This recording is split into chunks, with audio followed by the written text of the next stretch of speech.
Mic check 1 2. Are we good? Happy Friday, everybody. Can I just get a quick yes or no if the stream's actually picking up the microphone? Because I accidentally unplugged my volume mixer last night.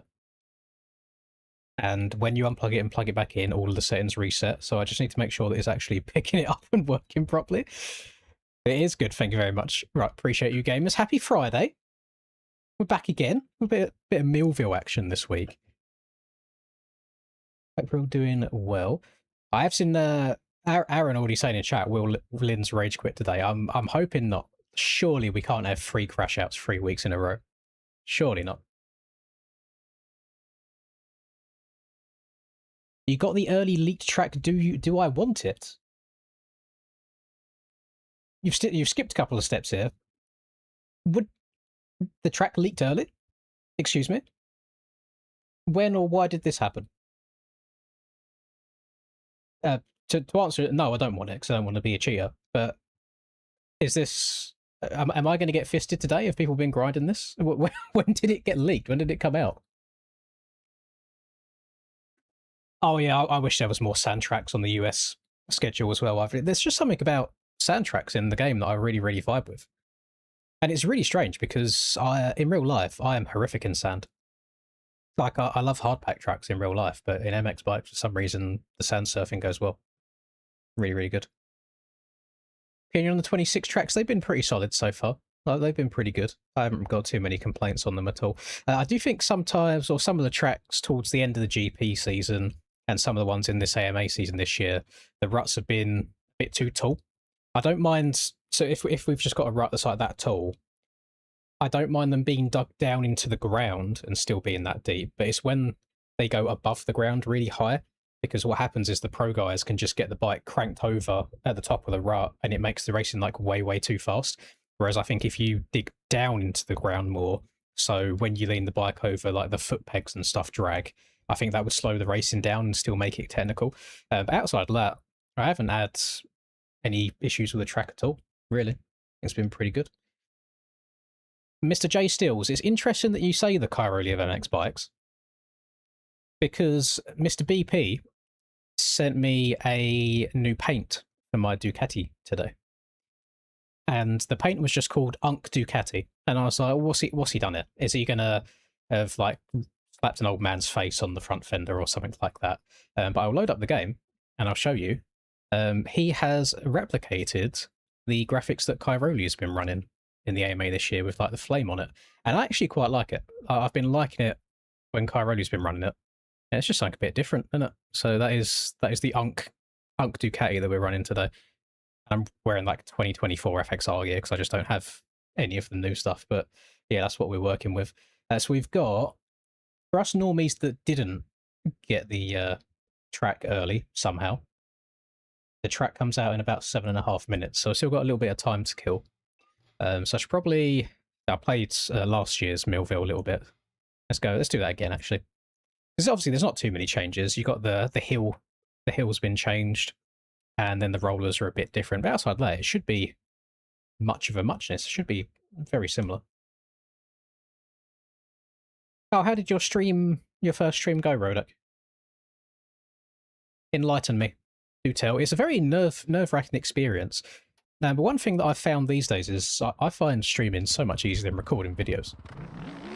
Because when you're doing videos, it's all down to you to do the heavy lifting to try and be entertaining. But when you're streaming, you can just interact with chat back and forth, and I do find that much easier to do. The rollers look fast, I agree. Does anybody know the reason why they changed that in real life from what it was on press day? Because I thought they looked pretty damn good in press day.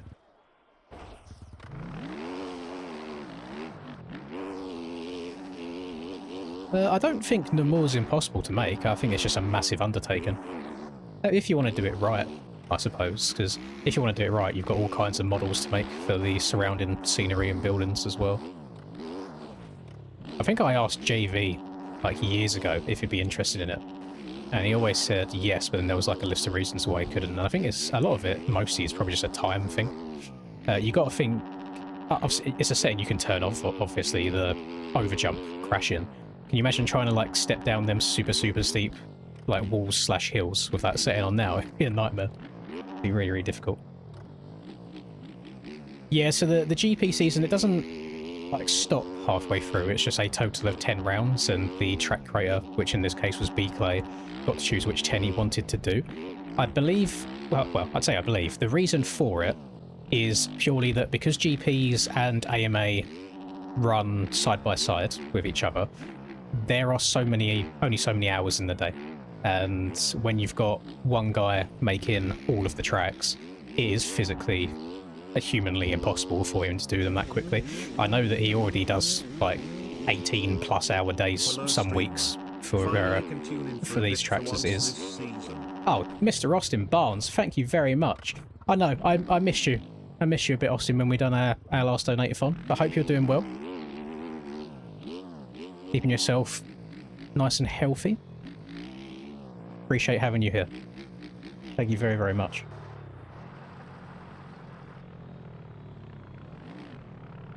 Well, if so it seems because a couple of people have got the track early then, by the looks of it, do we know, has there been an invisible barrier put at the bottom of that new bit of hill to stop you getting sent down to the bottom? Because you're kind of damned if you do, damned if you don't.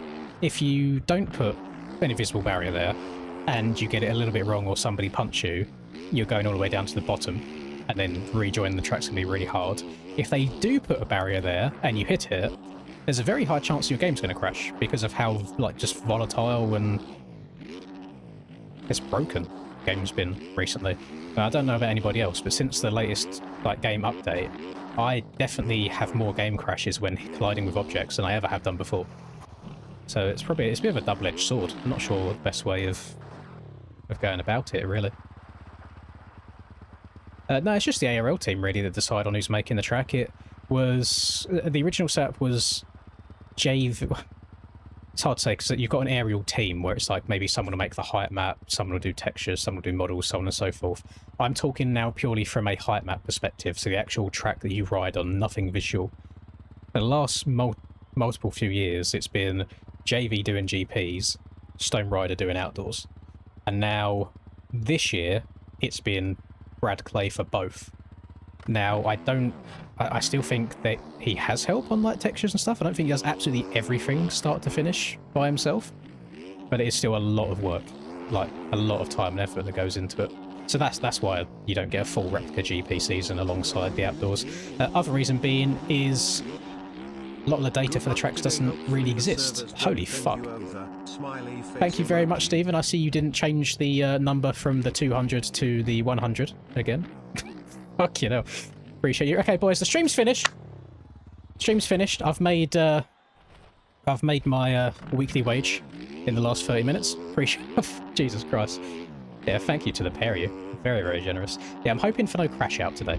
For anybody that hasn't been here the last 2 weeks, so which was Redbud and where did we race last week? Southwick. Both Moto 1s? Was it Moto 1s? I think it was both Moto 1s. I got met with like the unluckiest of luck that you can possibly have. Like it was a tragedy to witness and to feel as well. So hopefully we have a luckier day today. We'll see how it goes. What I am going to be doing though during the races, exactly like I did last week, I am going to be turning the chat off for the races. Definitely think it helps me lock in more. Even if I'm not actively reading chat on the other monitor here, I can see the chat scrolling by. So like if I make a big mistake or a crash or something, can I suddenly see the chat moving? It kind of like stresses me out more. So we'll see. We'll see. I don't have any thoughts on the track yet. Reason being is I watched it quite early this morning and I have really bad memory, so I already can't remember what it was like. So I'll be able to tell you in like 5 minutes once I've done a lap or two myself. Millville can be a little bit one-lined anyway, just because of the nature of the layout. A lot of the time when you've got a lot of up and down hills, you want to be going around the outside to get the momentum. We'll see how it goes. The one thing I can remember, which I actually think was the only negative I thought about the track at the time, was I don't like how every year we have these massive ruts in this corner, because it does then kind of make it more one-lined. You're kind of forced to jump into these. You can't kind of move around if you want to. And I don't think there was much in the way of ruts there in real life. It looked like they could kind of move around wherever they wanted to. So I know it's obviously it's all said and done now, and I don't expect any track creator to remember this for next year. I would just like this corner.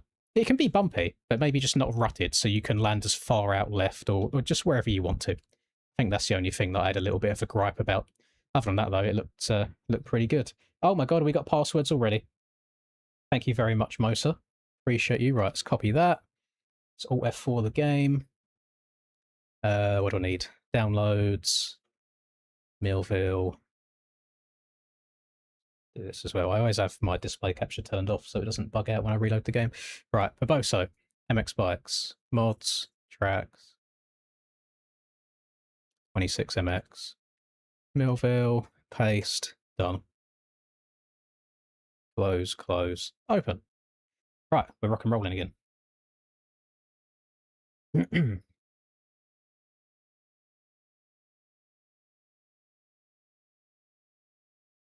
Yeah, I didn't expect much going into this season speed-wise, because I was quite a long way off the pace in GPs. And I haven't been putting extra time into the game to get better. What I genuinely think has happened is people like Cam or Tyler at the top of the field have been playing the game less. So now so if I'm staying here, they've kind of started coming back down towards my level a little bit, which has helped me to be a little bit more competitive. So if they can keep doing that, if they can just keep playing pro clubs all the way through the week and just racing on race days, that would make my life a lot more enjoyable, because it is a lot more fun being able to challenge for wins. But at the same time, I think now knowing that there is an off chance that I could potentially win motos, when the game cucks me over like it did the last 2 rounds in the first motos, it makes that more frustrating, because it's like, damn, I finally have a chance to win again, but I'm not able to showcase that when the game does you dirty. It's kind of it's a catch-22. We'll see. Right, let's see what this track's going to be like then. But yeah, I had a look at the standings last night, and I was like, maybe I'll be scraping inside the top 5 after like a rage quit and then like a really bad high point and things like that. But I've been 3rd, which I was quite surprised by. A good amount of points off of Tyler in 2nd, and a very good amount of points off the back of Cam in 1st. And then I think Troy's the one in 4th, and I can't remember how many points Troy's back. But yeah, we're competing for 3rd place at the moment. Okay, so we've got you on. Probably going to be jumping over that roller from the side of that right out of the turn. It was sand all the way until now. So it was sand all the way through the rollers and all the way through the first like 2 turns. I'll be interested if the start gate is sand as well, because that will change the start technique that we're going for. So we just got to send this time. Looks like you can send it as far as you want. And do the Deegan line. I'm not sure how my back end stepped out that quick there. Can do the little Deegan square off up the hill if you want to, by the looks of it. I'm not sure how well that'll work in bikes, because you're going to have to like really get the bike cranked over. With a couple different lines there. Oh, we'll get our way up here. Couple of ruts at the top of this. Right, now what's the roughness saying down this hill? How bad is it? Couple of sharp ones. Looks like you ideally want to be inside or 2nd from the inside rut there, to give yourself a good angle for the double. And then inside there does look quite strong, but he's put a good amount of chop going down the hill, so we'll give it a couple of attempts and see what we're rocking with. Don't like the look of this inside roller. Millville always has 1 or 2 inside rollers, and every single time they just end up being much slower. You're better off just going around the outside of them. And do we have any low lines over these jumps this year? Yes, because there are no bales at the top of the jumps. Not sure why we've started straying away from putting bales at the top of the jumps. What I foresee happening, which it pains me to do, but I'm very much getting to the point now where if you can't beat them, join them. What you'll probably find will be happening, depending on how strict timing gates are, is you will probably have people riding like this and staying super low. And even if it only gains you a 1/10 of a second, doing it every single lap adds up. And people will be doing it in qualifying. So that's a little nitpick there, a little bit of a negative on that. Possibly same with this finish line. Yeah, not sure Not sure what we're doing with the no bails on the takeoff of jumps. I thought we had this issue and we'd fixed it. Oh, so it's sand from there. So it's sand from there all the way to the end of the rollers. Is the start straight also sand?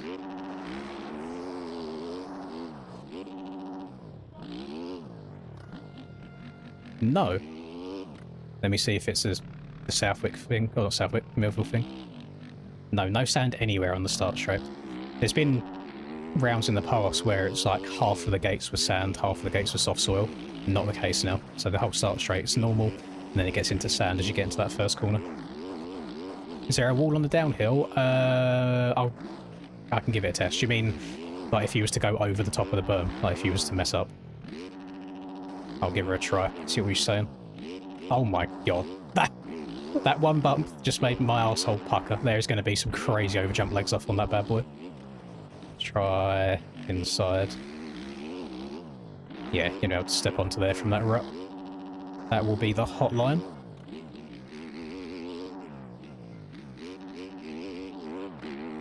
What else were you rocking with? Oh, it's quite choppy around there. Triple's easy to get over. Need to remember to turn slightly right off of this, because then that angles you better for this. You're damn choppy going into there. What can we do if we just send it up to the top of the hill? Outside's not bad at all. Try and send it down into some of the bumps. Let's just go, oh no, I forgot to brake. Uh-oh.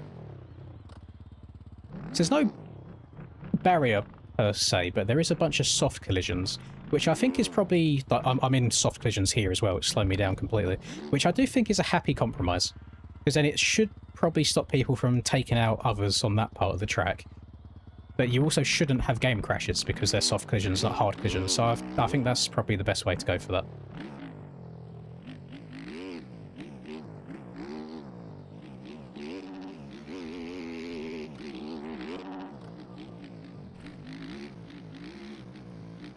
Yes, I should try this inside roller. Might have to take it once or twice in the race. That's actually not bad. It's quite mellow. It looks a lot steeper on the face of it with the way the textures are done. But the bumps were pretty tame there. Yeah, just not a big fan. Not a big fan at all of the way these jumps have been done. I just feel like it's scumbag central.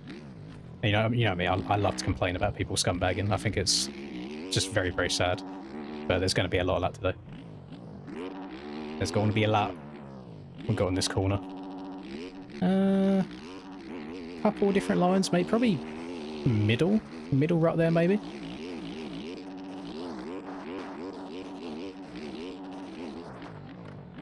No inside roller here, which is nice. That corner usually just ends up being all the way around the outside every time.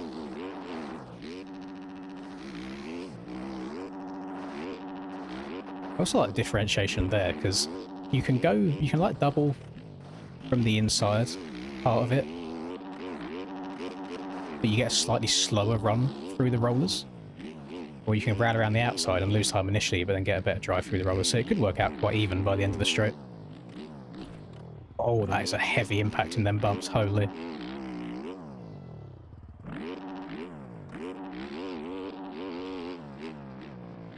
Your game crashed when going through them. Oh, okay. Might be luck of the draw. I think that's just one of them sections of track where you just have to be patient. Don't try and push too hard. Be nice and chill.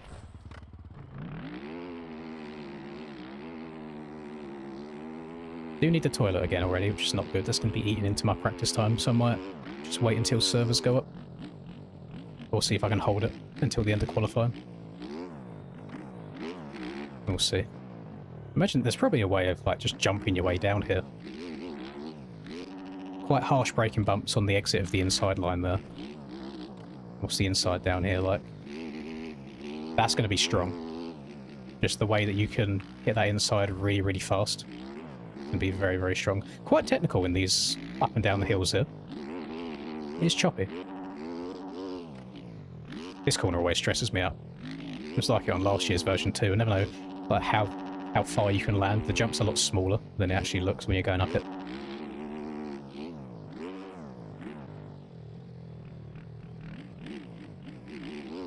What about this inside roller as well? We've got options to work with.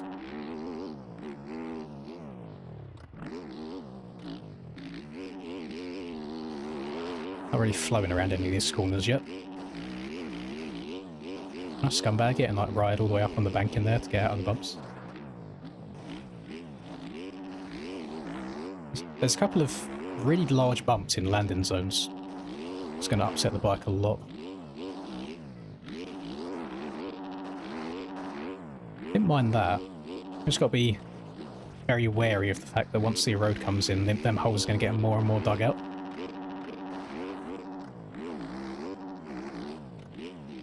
It's going to very easily land with an overjump crash. Same like jumping into here. Really brutal there, you got to brace yourself.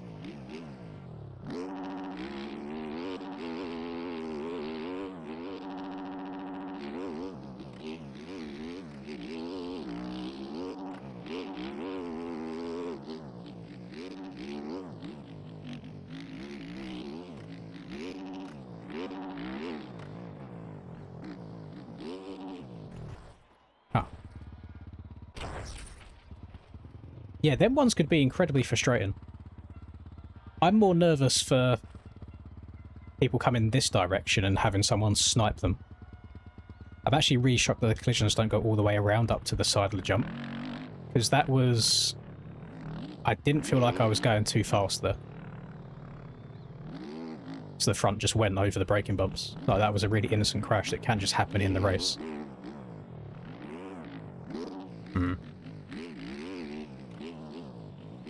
Interesting.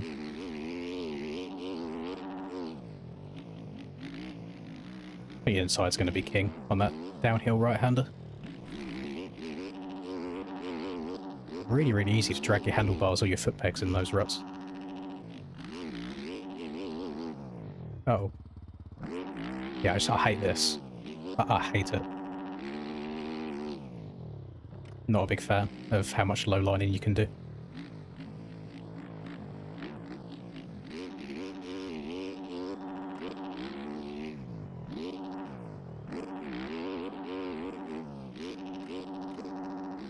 Got to whack some bales on the takeoff of everything.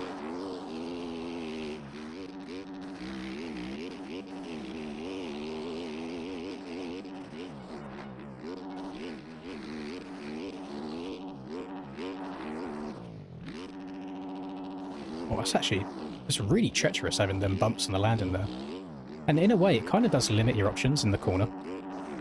Because if the ruts with the bumps in are facing you towards the inside, it's going to be so difficult to be able to, you know, check up and hook further to the right to hit the outside before the rollers. You do not want to be turning over braking bumps.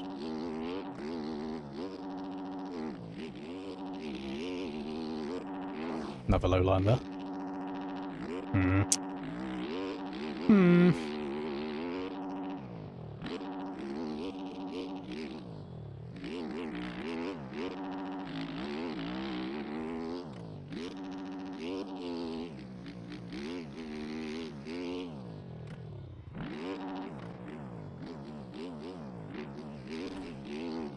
Yeah, second rut there is decent, hold you will.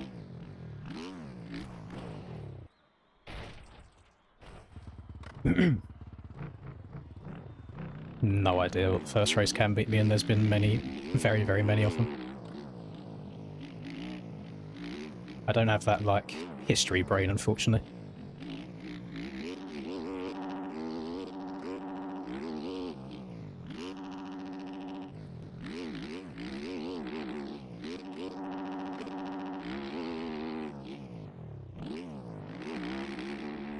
I'm going to try my best to limit my frustration about that throughout the course of today.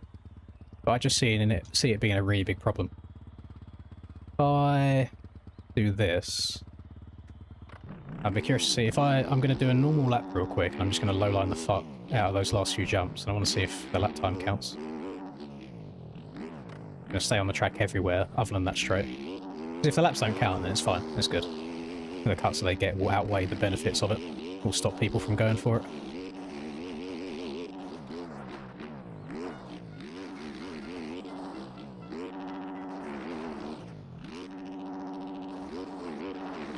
See what I mean? Them bumps make it really difficult to go over here to then do the alternative way through these rollers. This is going to be very strong, taking off of that. You've got so much more forwards momentum.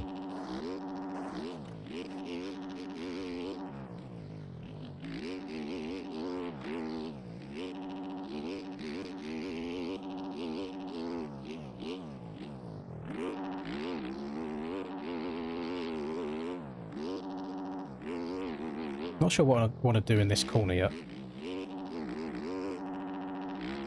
It's like the way the corner's been built, it almost just like doesn't force you to take like the D-gun square off. But if you was to hit it the way everyone else was doing it, really difficult to see where that second rut is. And it's smaller than the rut that holds you from the square off.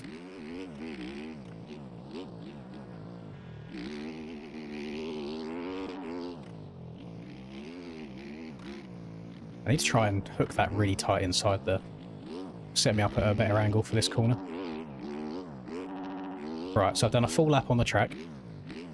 Let's try scumbag this straight a little bit. See if it counts.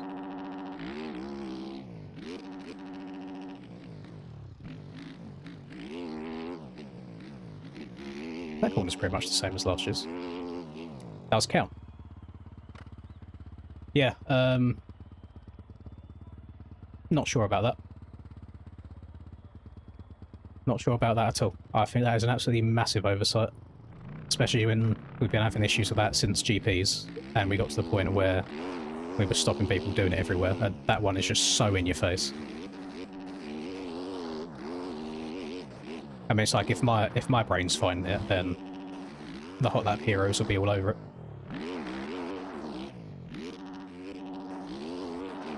That's not a big low line enjoyer, unfortunately.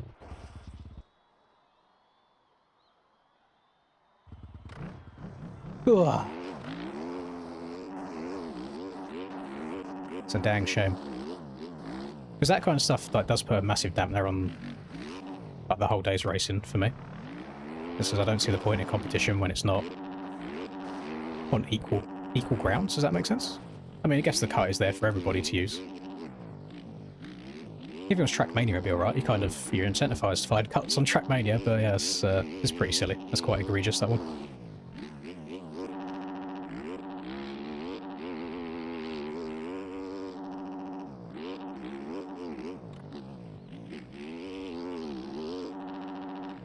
In fact, let me actually know.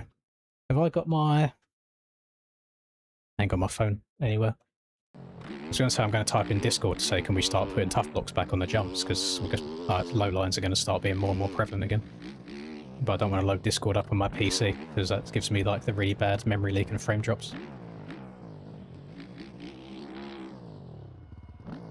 I've seen a couple of people asking about a sand setup. I will give it to you in the most simplest of terms. A sand setup is not made for the traction. A sand setup is made for the type of track that you are riding on, aka a whooped out sand track. If you're not on a whooped out sand track, why would you need a sand setup?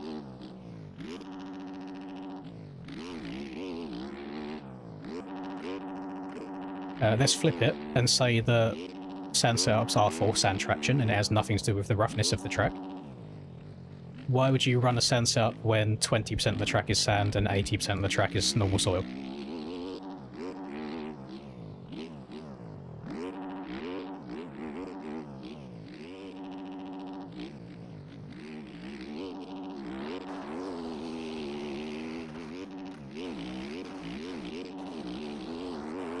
People think about it way too much. Let's just ride whatever you're comfy on.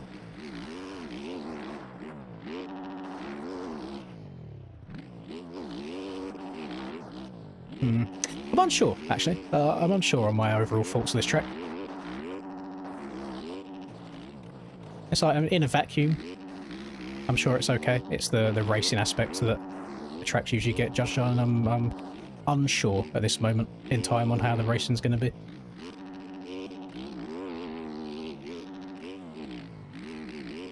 I'll be very curious to see a general consensus from chat on a hold moral high ground or just join them scenario. So if you remember La Capelle, France for GPs, absolutely everybody was cheating over the finish line, like riding off the track and staying super low. I refused to do it And it just cost me so much time over the course of a race, where it's like, do I just join them in scumbagging, since everyone else is doing it? Or do I try and hold that moral high ground, but then get frustrated at the fact that everybody else is cheating? I feel like it's better for keeping the cortisol low if you just join them. And it's like, everyone else is doing it, it's fun. Because I don't gain anything from trying to be morally correct. Because the way that the kind of ruling and admin rules are done is they won't penalise everybody. Like, if there's only one person not doing it, nobody will get a penalty. So you may as well join them. See how much time it saves. It can go wrong as well. I imagine there's a line where you could go too far off to the side and then you start getting cuts from it.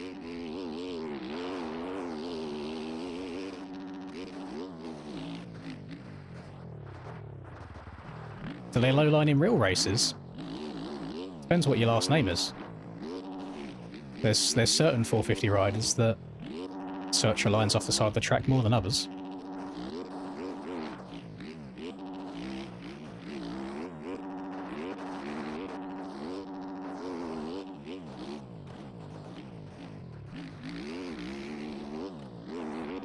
I think a lot of time it's very much down to the fact of where track markers are. Like if there's track markers on a jump and you're hitting a lower bit of the jump, but you are still within track markers, there's no issue whatsoever. It's always if you're going outside of track markers to stay lower to save time, that's where I think there's an issue. Somehow that ends up being a controversial take. I don't understand how. I was like, the track markers are there to mark where the track is.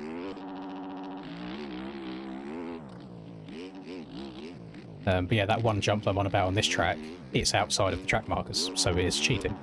But if everyone's doing it, there's going to be no penalties for it.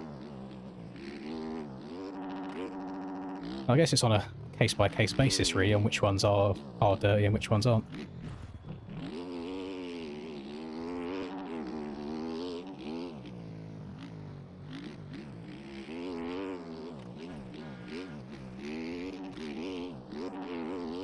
I'm pretty sure it was outside the markers anyway. Let me have a look. It's like the actual jump face itself within the track markers is really narrow. Like, can you see how it kind of goes, like the jump goes in like that at the top? But I mean, you can see where the track markers are here.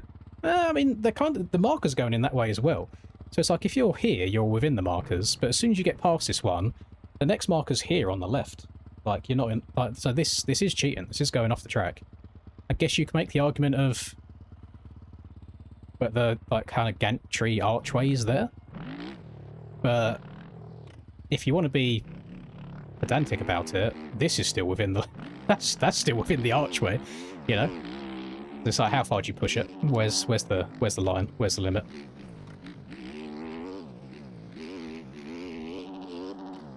How many grains of sand do you have to remove from a pile of sand before it becomes a pinch of sand? You know? Right, let's go join the qualifying server. Yeah, if we could penalise everyone else but me and give me a win, I'll be all for that. Not biased reasons at all, you know? Nothing biased about that.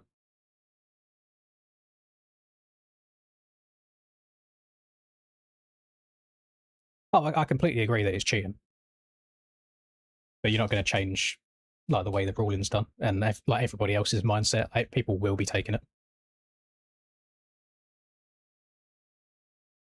I'm pretty sure, if my memory serves me right, that exact same jump last year had the same issue, and I remember finding out about the low line there last year by hitting the jump normally, looking to my right, and seeing a wild Tyler J scrubbing the piss out of it past me, and be like, oh, it's fastest ride off the side there.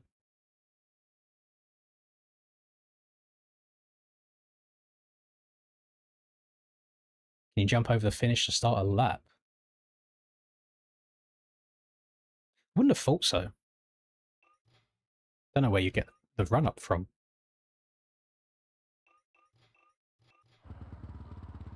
Let's go have a look.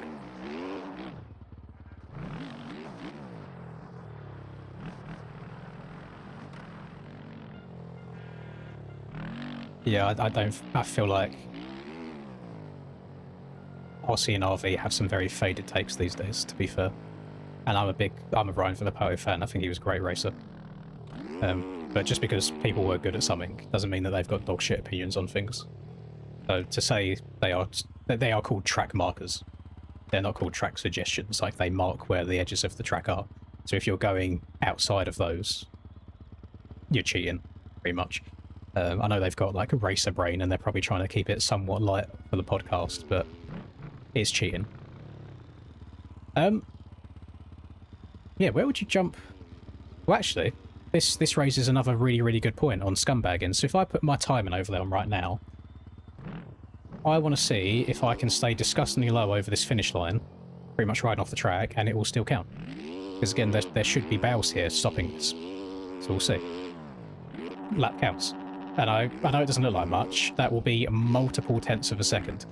And multiple tenths of a second will be the difference between qualifying and not qualifying for some people. So everyone's incentivized to do it. And then you're very much in a situation of, okay, again, like, if you're not doing it, you're missing out. Like, you're losing time because of it. I'm in third in the championship right now. I am not in any sort of position to be catching second or first. But I'll try and stay around that third place mark. It's not bad at all.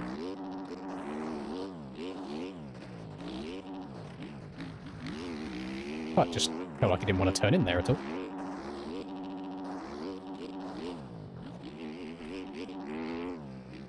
So the on-track stuff so far for this track, I don't mind it.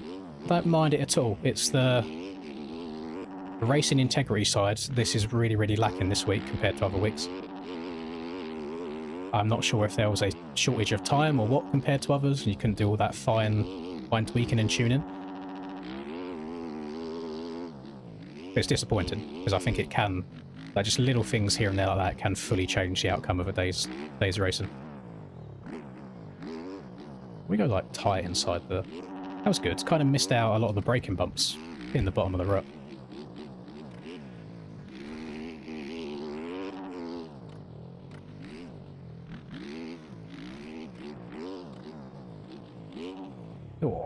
Oh my god, those are harsh braking bumps.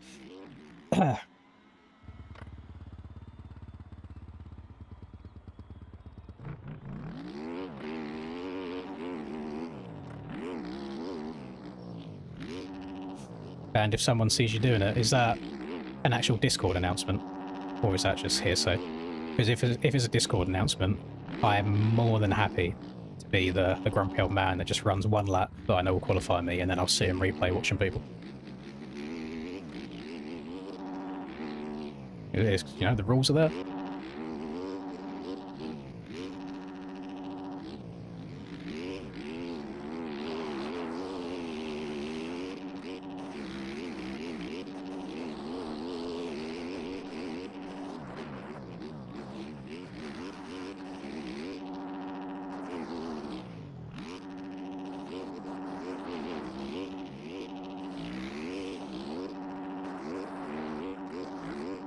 Always torn between fourth gear and third gear in some of the longer sections like that. I mean, it's been a pretty clean lap so far. Why couldn't the timing start now already?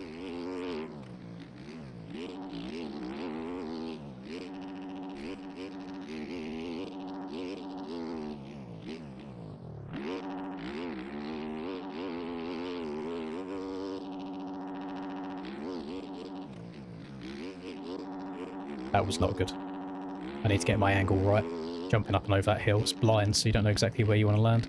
And it turns slightly at the top. So you think that, oh, let me just... Oh! You think, oh, let me just hit it on the far left, open up next corner, but you end up jumping off the side of the track.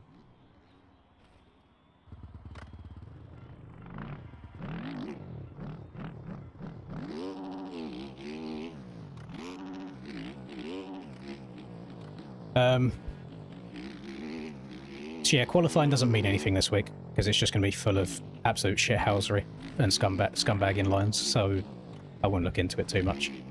I mean, I'm at the point now anyway where, you know, my qualifying times don't mean anything, because I can qualify 10th and still end up on the podium. But this week, more than anything, I'll probably be quite far down this week from not taking shithouse lines. So it ain't that deep. As long as the actual race goes alright, that's all that matters.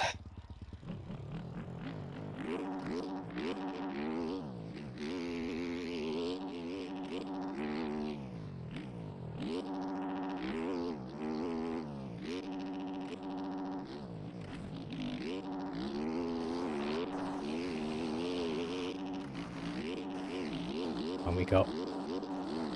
yeah, hopefully within the next 2 minutes the timing should start.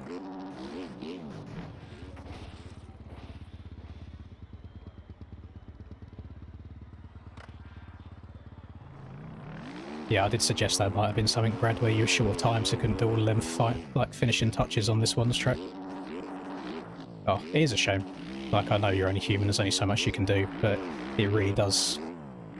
I mean, ruin's a really harsh word, but I like racing, but I like racing on an even playing field. And I'm always torn between this, like, integrity/moral obligation I set for myself, or just being like, you know what, fuck it, I'm just going to cut everywhere as well. Which, that in itself does make the racing a lot less interesting for me on that particular track and on that day, so... Here's what it is. Nothing can be done now.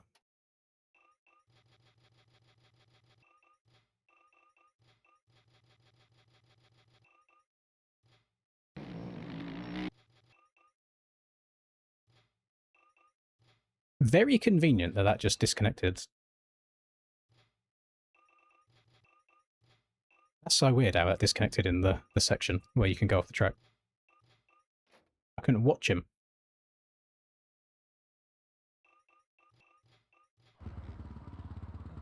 The FPS bug that I've been having, I only have a very small sample size, but I have it down to MX Bike's memory leaks and Discord not helping it.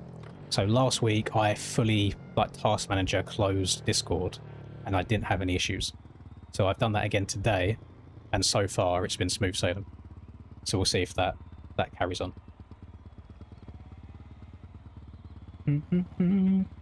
43 hours of work in 48 hours, are you a slave? I mean, yeah, again, people don't understand the amount of time and effort it takes to build tracks. It kind of goes back onto the conversation we was having earlier about there only being 10 rounds of GPs, not a full 17. It's like, because it's one man who's already struggling to get the AMA tracks out in a timely manner, so there's no way you're going to get an additional track on top of that. But if nobody's ever made a track in this game, I encourage you to do so. I mean, it's easier now than it ever has been with all the different tools that you have at your disposal. Speaking of FPS, I just got a bad frame drop there. But you guys, people understand once they've tried making one track just how much time and effort goes into it.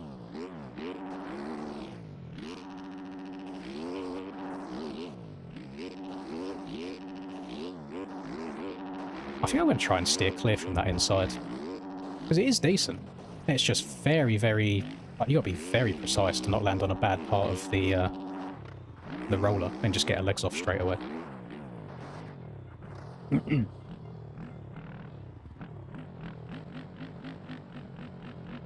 Yeah, I can't play any game in windowed mode. I would not be locked in the slightest. Full screen or nothing.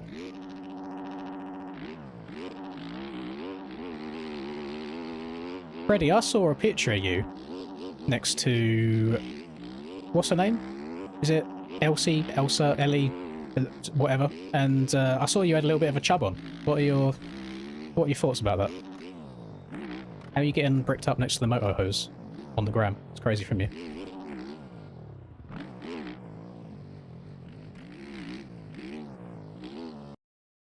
Right. Qualifying. See how this goes.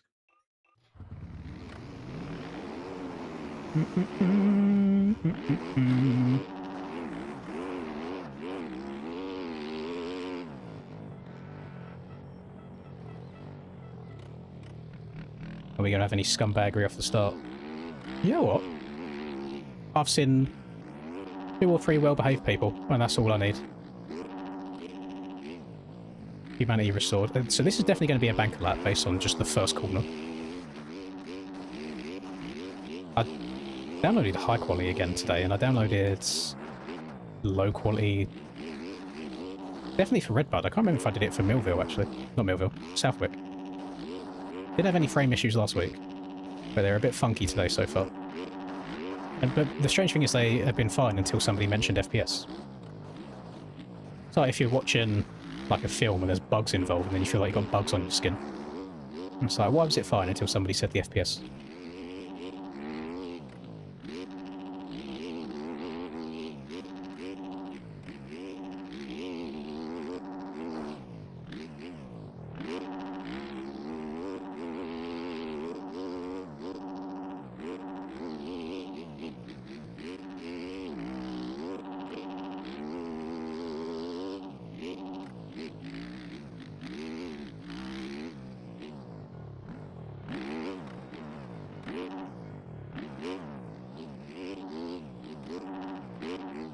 I usually run a setup that Rax sent me for all of the non-sand tracks this year. And he sent me one last night, I think it was, which had the same name, but it said updated at the end, which I'm running right now. And I'm getting a lot of understeer. So I'm guessing the geometry is slightly different. But I don't want to go and change the geometry, because that probably plays in with the way the suspension works over the bumps as well. So I kind of want to just brute force it until the muscle memory comes back in.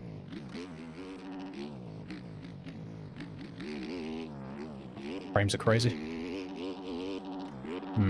Do I leave, read it, download the low quality version and come back? Because I'm getting really bad frame stutters now. I'm guessing it's now I've got everybody's bikes loaded in, which I didn't have loaded in originally.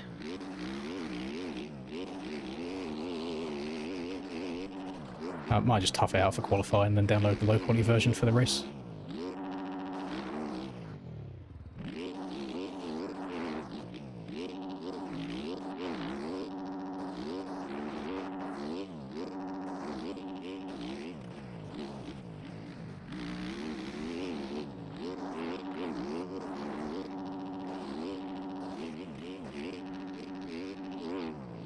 Call me the Valve Bounce King. Holy, I need to shift up. Keep missing the rut that I want to be in.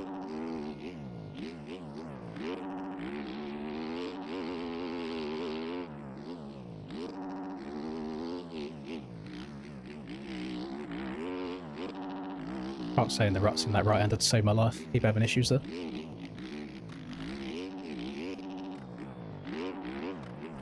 Could just be because there's a lot of elevation on this track as well. That could be why my frames are bad. Because I notice it's like as I need to load in the hill. Like if I'm not looking at the hill, not too bad, and then I'll do a 180 and I'll start having to look at all the high terrain and it gets really shit again.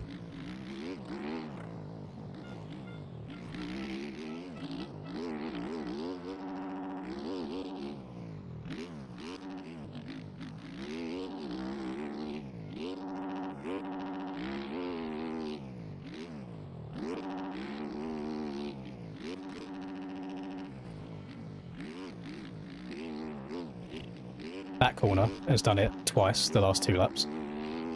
It's absolutely horrific. Yeah, I'm gonna qualify like 25th, but I'm gonna leave and do it now because that's just shit.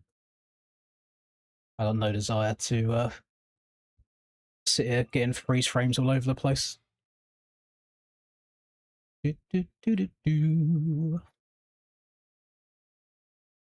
Right. Both so MX bikes, mods, tracks, pro, low quality. How long is this going to take? Oh, it's done.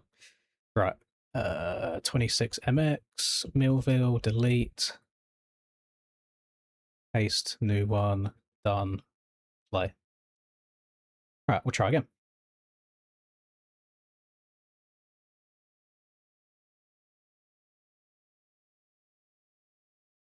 From my MXB being open. I've not got my MXB open. It can't be that.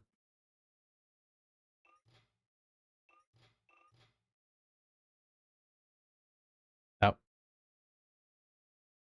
That's good.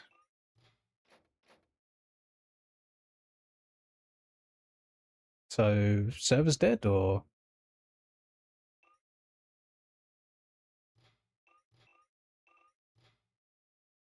Okay.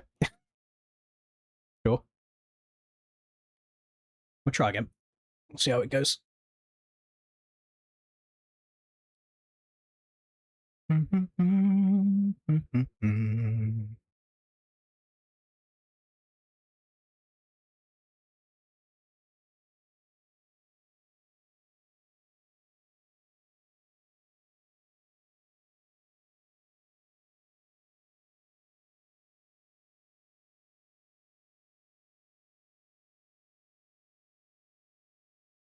The only thing I've got open on my other monitor now is YouTube stream and Twitch stream. I ain't got any like weird funky stuff for ads. No, I didn't go and watch Fox Hills, and I'm glad that I didn't, because my god, did the track look shit. Which I thought it would do, just based on the preview video. I was like, as soon as I saw like Tommy do a lap, I was like, well, that's going to be shit for racing. Nobody's going to be passing each other, and it was a good 4 motos of a lot of not much passing going on.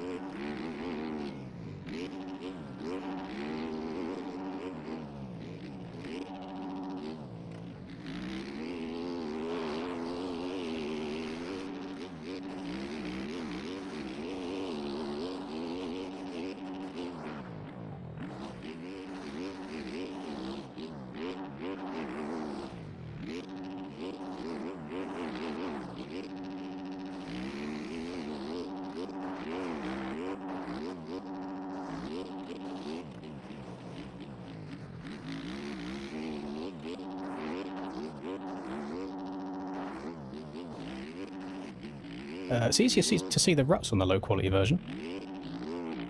So even if it doesn't help the FPS, the racing will be easier.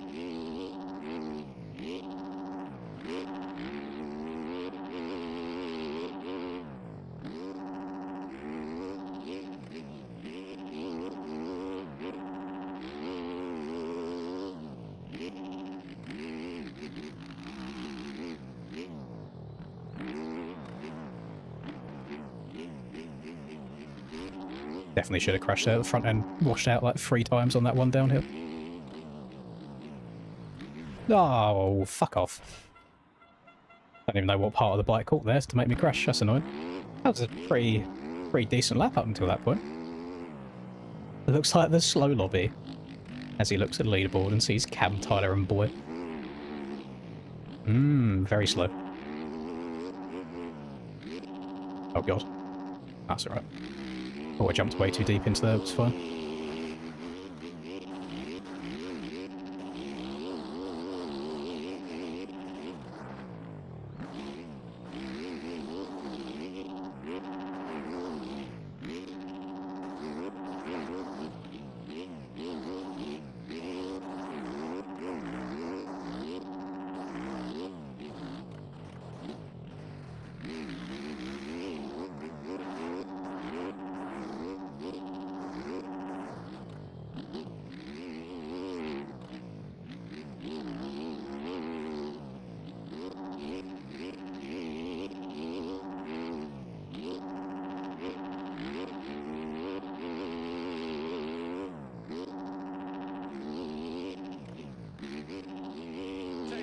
I don't actually like that rut at all.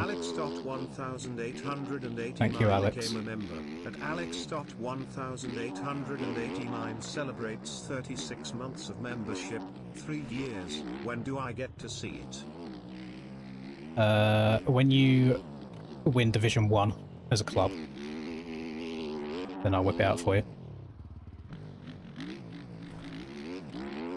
Got to be locked in for that. 3 years, though, is pretty insane, thank you.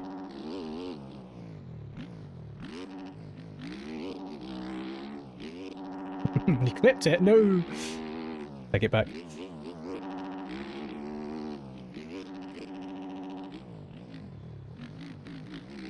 Now, it's definitely not going to be the 3 seconds I need, or 4 seconds I need to catch up with Cam. It was a clean lap.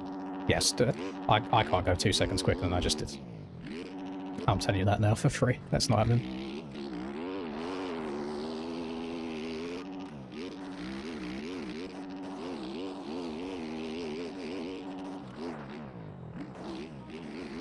I'm very shocked at how much of a difference the low quality version has made for seeing the ruts. Like, it's so much easier to see.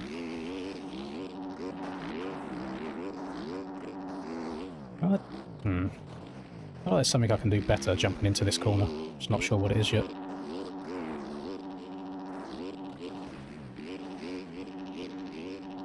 I don't know why I keep hanging second gear there. I need third.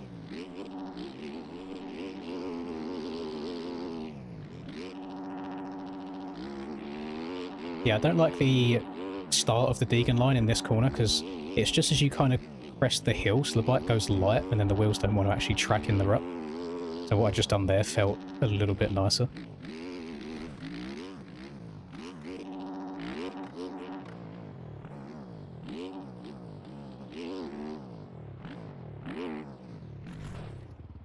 Excuse me? Did I hit a bump there? Weird, and the back end came round? Because it felt like it just suddenly went.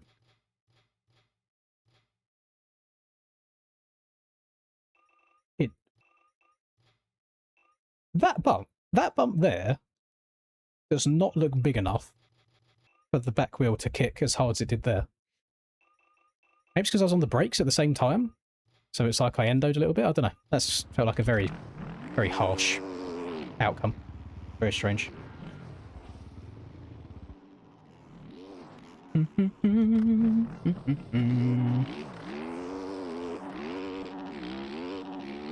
Yeah, camera settings. Just remind me when qualifying finishes and I'll throw them up on the screen. Definitely doesn't need a video. Takes 10 seconds.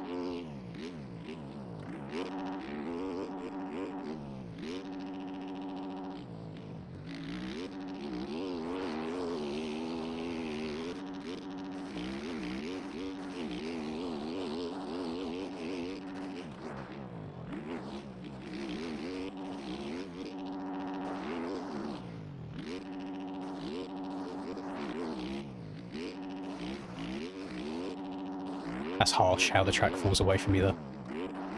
Need that little bit more support to get a good drive through the rollers.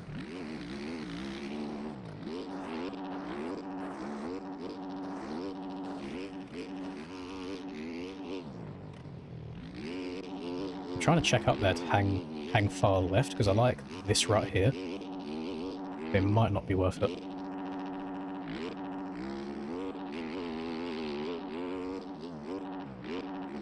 I'll try this route again. Doesn't feel nice for what its intended purpose is to like square it up. I feel like it works better if you follow it and then drift it out wide to the alternative line.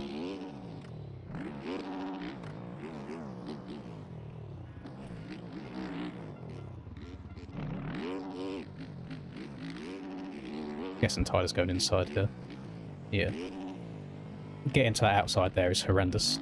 There's like two lines of braking bumps that merge into each other, and then because you're trying to turn and you've got a front wheel hitting braking bumps at the same time, you're just kind of left out to dry. You're much better off going to the inside.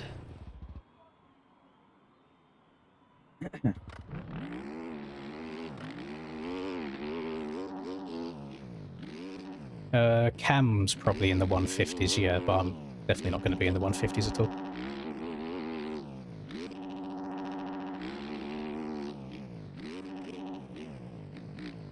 I think the UK weather knows when there's an aerial race, because it's been, for me at least, it's been quite overcast the last 2 days. It's been a lot cooler. But now the sun's out again. I'm going to be having a nice sweaty one.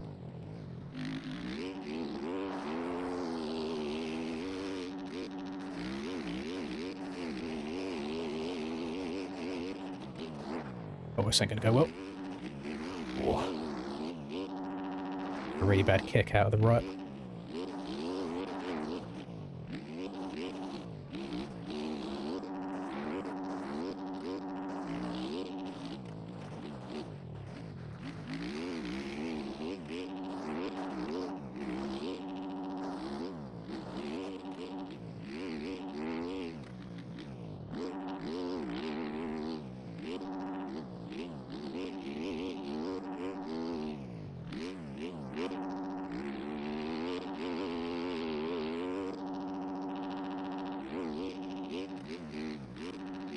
Yeah, I feel like that route that's meant to be used for squaring off works better to follow it around like that.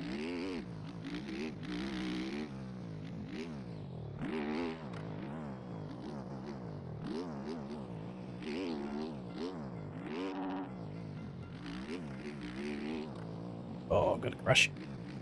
Thought I was gonna crash. Went into that way too quick. Ooh, handlebars tagging.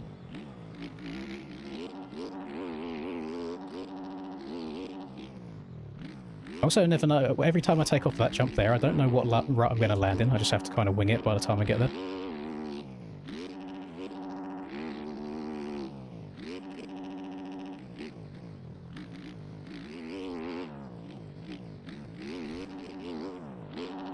Is that any better? No, that was not faster and it felt like a decent lap. Yeah, 2 seconds. Not in my ballpark. Well, it's just lag. I don't understand how this 1 lap speed is just so insane.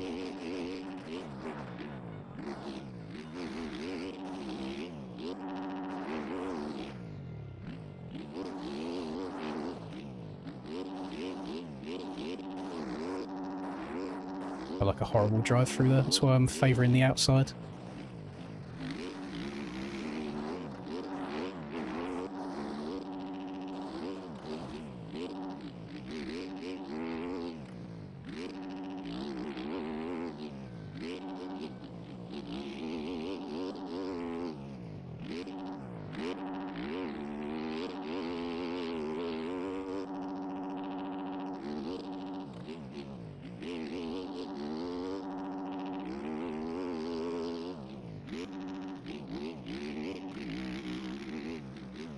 That was quick.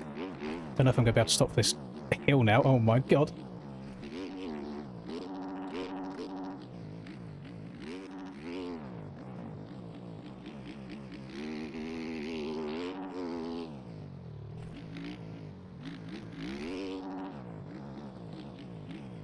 You fucker. Oh, so frustrating. And the back end doesn't make it into the rut.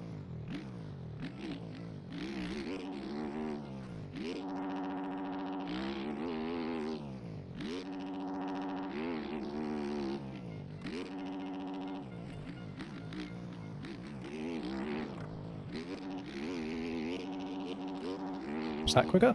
A couple of attempts. It was like 3 attempts quicker. 1.8 seconds is like so much more time, and I'm pretty sure he's going to go faster again before it's done. We've still got 11.5 minutes left to this session.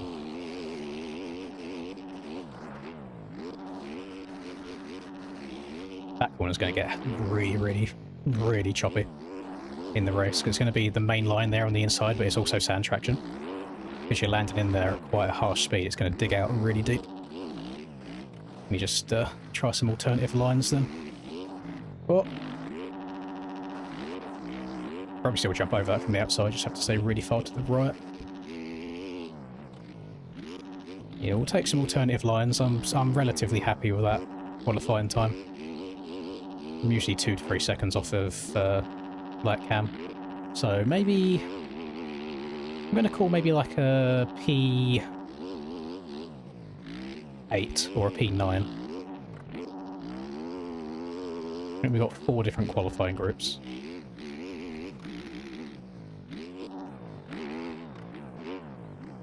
Got some alternative lines down here that are worth it. I mean, them two far outsides are very sketchy.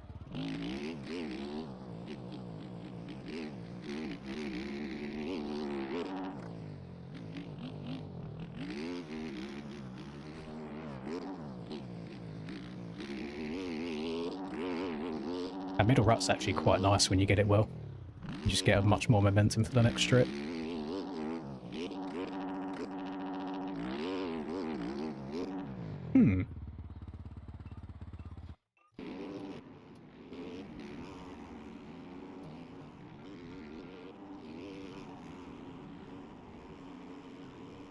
Nice when I try spectating and Mortado, it doesn't let me.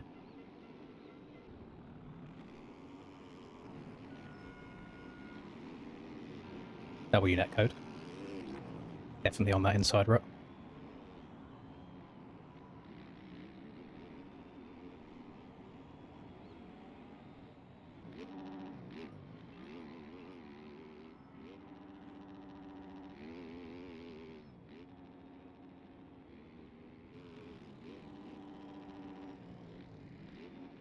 It doesn't look like anything insane. It is really just following the ruts the whole way around. They slid out in that last corner there. I don't see any like low line shit going on, so it purely is just better speed. So I think Tyler blew over that downhill then. Is there an invisible double? Is there an invisible wall on that double by Mount Martin, or can you send it? I mean, you can try to send it, but good luck getting a good enough drive out the corner with all the choppy bumps. I'm guessing you mean send the double to try and triple around the corner.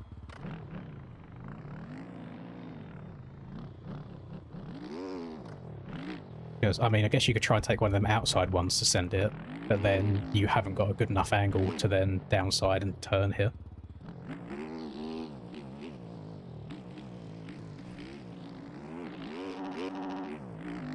Yes, I did leave a comment, Freddie. I said, why are you bricked up?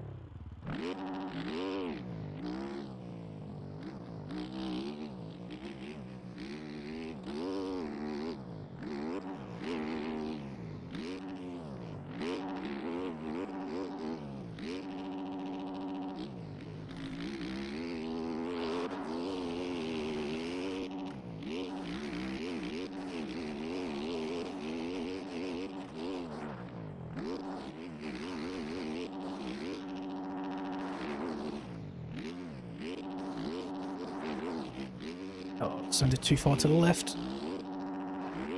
I really need to get over to the berm there on the far right to make it worthwhile.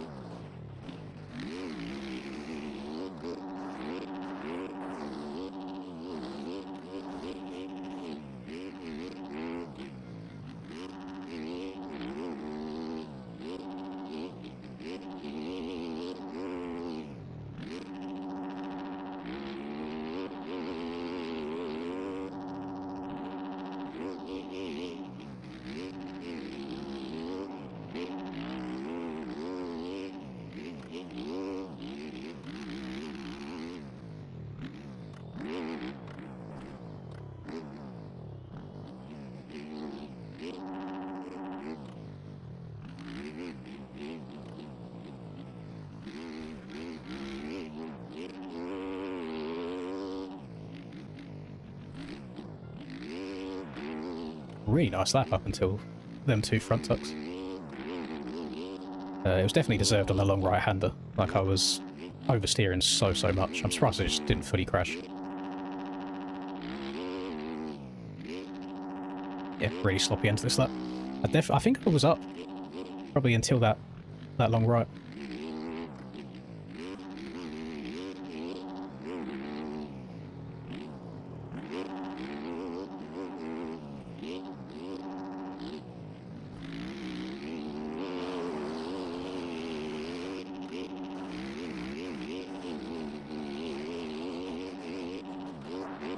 Uh-oh. Uh-oh. Uh-oh. Ah.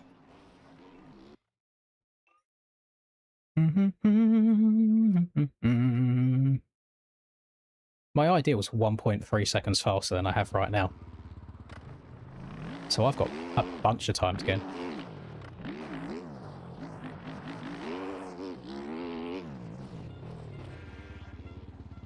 Very inside rut before the last stand straight. Just haven't tried it yet. Couldn't tell if it's viable or not. But I just know that the line I am doing with stepping over that first wall is going to be way quicker than not doing it.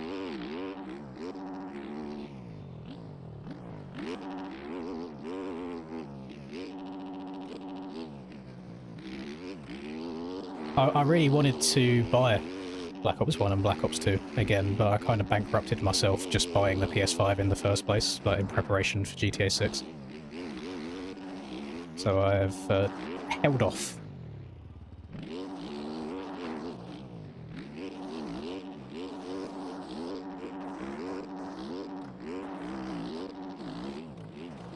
Oh, that was harsh. I had a proper... Linda's had one of her girl mates round for the last couple of nights. And so they're doing their own thing for dinner, which meant I got to have boy dinner today. I actually just made myself ground beef and sweet potato. But that's it. And oh my god, it was so good. So good. As long as you get the seasonings right. Oh, banging food. Could happily eat that every single night.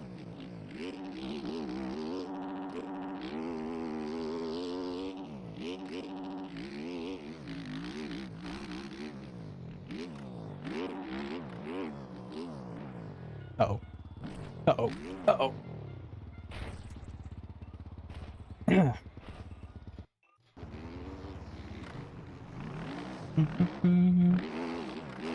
Yeah, it's... I mean, I bought GTA 5 as well on PS5 and was playing it, and it's so crazy. You forget, like, console input delay. If you're used to playing games on PC, that's actually nuts.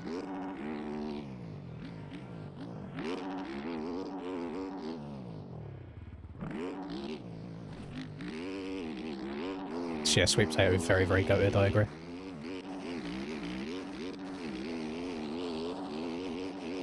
You like a little bit of salt on them, a little bit of pepper, a little bit of paprika. You can put some onion salt, some garlic salt, all that good stuff if you want to. Very, very, very nice.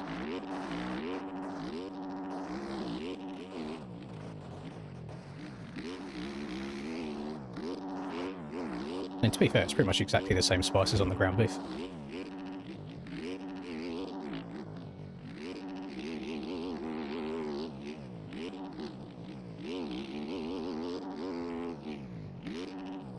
I'm fully locked in now anyway, and I have been for the last 3 weeks, I want to say. Because very, very quickly running out of time of training before that ultra marathon. So it's on the 10th of October, so I've got like 2 months and like 2 weeks left to go. And I really haven't done that much long distance running stuff. I've been doing a bunch of walking, but it's all been inside. It's all been on like a walking pad indoors. I haven't done much outside stuff yet. But I was going like down a deep ChatGPT rabbit hole. It's actually so useful, just general information on that sort of thing for a first time. It even goes as far in depth of over the full 50k, like what to eat and drink and when, for like optimal nutrition. It's so, so good. But I was breaking it down because I'm looking at time-wise, and there's a crazy cut-off, something like 14 hours in total, which it shouldn't take me, even at like a fast walk. But I was trying to implement the strategy of if I jog at like 7 kilometers an hour for 3 minutes, and then walk at 4 kilometers an hour for 2 minutes, and keep alternating that, you can do that for much, much longer without getting really, really worn out. And you're still covering really good time as well. And it's like if I was to do that the whole time, it would take me something like 8 hours and 36 minutes, which I think is pretty good. So then that still gives you time in there to stop for 10 or 20 minutes if you need to at the rest stations, like change socks, all that good stuff. So it'd be good. It'll be good. It's one of them things I'm really excited to do, but I'm also really nervous about. Because I will be able to finish it regardless. I mean, it's purely a mental thing rather than a physical thing. Like, you can finish on, like, 2 broken legs and broken ankles if you need to, if you really want to go all try-hard Goggins. It's just the more preparation you do, the easier that would be. But knowing what I'm doing it for, I just think that alone, if I was just to keep repeating that in my head over and over, I don't feel like there's any reason why I wouldn't be able to. Where is it? It's in Kent. Don't know exactly where, but it's in Kent. So I'm probably going to travel down to my parents' house to stay for like 1 or 2 nights beforehand, because it's like a 4-hour drive for me. I live miles away from there. And yeah, should be interesting. I have not, you know what I've not done recently? I've not checked the Just Giving page to see how much money we've raised so far, and it's all, I also haven't been plugging it. I think it's because I've been scared to be like, yo, give me... Is it Just Giving or was it GoFundMe? I think it was Just Giving. Yes. I've been scared to be like, yo, give the charity more money because I haven't been posting the walks that I've been doing. But it's just because I've been walking inside, so there's nothing to post. What do we need to do? Fundraising? Active. There we go. We are on... Nice number. £690 out of the... Well, I only needed to raise something like 300 to cover like all the costs of entry and that stuff, but I set the goal as 1,000 just to be like, you know, let's just fucking push the boat out. But we're on 690 so far out of 1,000 that I've put it down as. I mean, I'll just paste it in there if anybody wants to look at it again. Completely up to you. I mean, we've already done more than enough. But yeah, for a very good cause. And as long as I keep Nanolins, rest in peace, in my mind during the whole thing, there's no reason why I can't do it. Calculate my sweat rate. What's the best way of going about calculating a sweat rate for that? Because in like a general term, without me going all scientific on myself to work out everything, I know I roughly want to be consuming 500 to 800 milliliters an hour of alternating between like an electrolyte drink and like some kind of like sports drink. So you've got an alternation in there of carbs and glucose and back and forth. And then I feel like every 30 minutes you kind of have like a gel, and then the next 30 minutes you'll have some like a flapjack, or you can have something salty in there, or some like gummies, this, that, and the other, some chews. Just like give your body the shit that it needs. Like plenty of carbs, plenty of electrolytes, get some sugars in there. Some salty stuff's always good as well.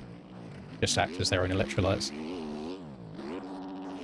My something that I've always had, even when I was in okay shape, is I sweat a lot, like more than a normal person. It's 50 kilometers in total, so it's about 30. It's between 30, like 32 to 34 miles, something like that. But I use the term running very, very loosely because it's cross country. It's not all just road, so there is hills. So I'm going to like walk in them bits. Obviously, I'm not going to just absolutely ruin myself trying to jog up hills.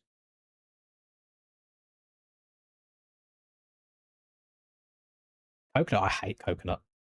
I hate the taste of coconut. You know what? I've got some stuff here that I was using earlier in the year. I've got these, which are really good, which they're like an energy chew. So you take like 2 of them every 20 minutes or so, give you good energy.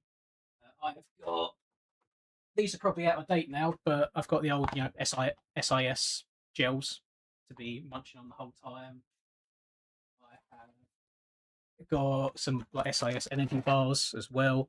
I also have, they're downstairs, but I bought these at the store the other day that were really good. It's like a protein flapjack. So as long as I get the right amount of grams of carbs and the right amount of electrolytes in the system and fluids every hour, should be okay.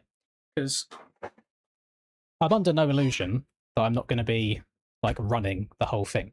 I'll be alternating between like a fast jog and then a fast walk. I'm very, very aware of how important the right nutrition and fluid intake is. Otherwise, your body will just shut down on you, and your mind can only get you so far if your legs physically don't want to move you anymore.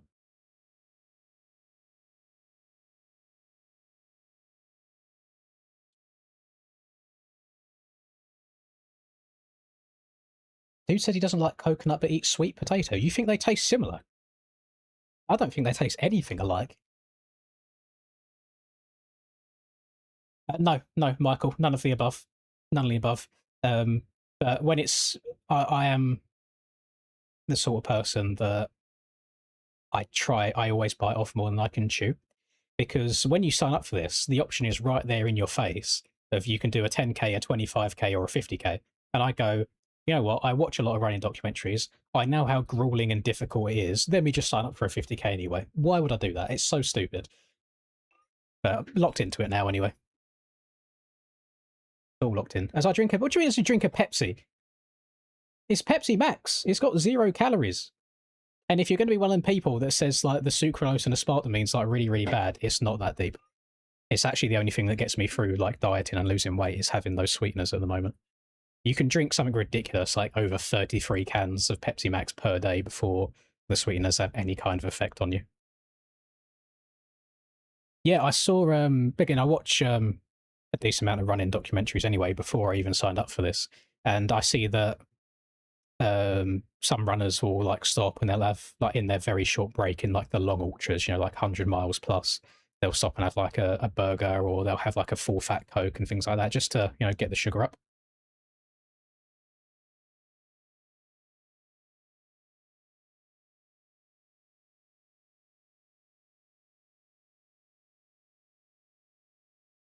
So luckily, this only has 800 meters of elevation, I think it is in total. So it's not insane. Because that would be the biggest killer, is like loads and loads and loads of elevation.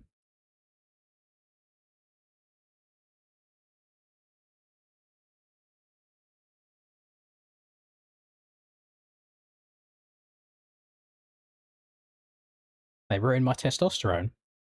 Oh, I'm not looking at having kids at any time, so it's all right. I can fire blanks if I need to.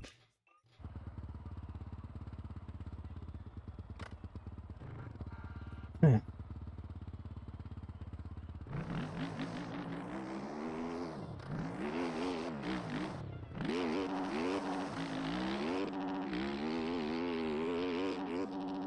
I mean, on the dieting side of thing, I'm not due to weigh myself until tomorrow. I only do it once a week. Do it each Saturday morning. So this would be the third weigh-in. I'm already down over a stone, so it's over 14 pounds in 2 weeks. I know the first week's always a lot of water weight, but it's absolutely falling off me because I was very, very fluffy around the edges to start with. And the lighter I make myself beforehand, the less work my legs have to do at the same time. And then I get the joy of being able to have all the really bad food to fuel myself during the run.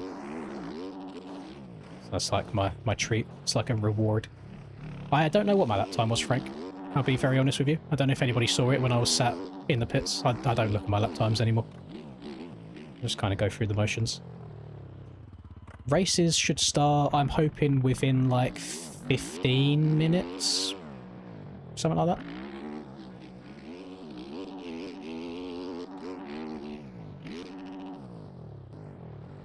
I was third place in my group. Surely I wasn't third place overall.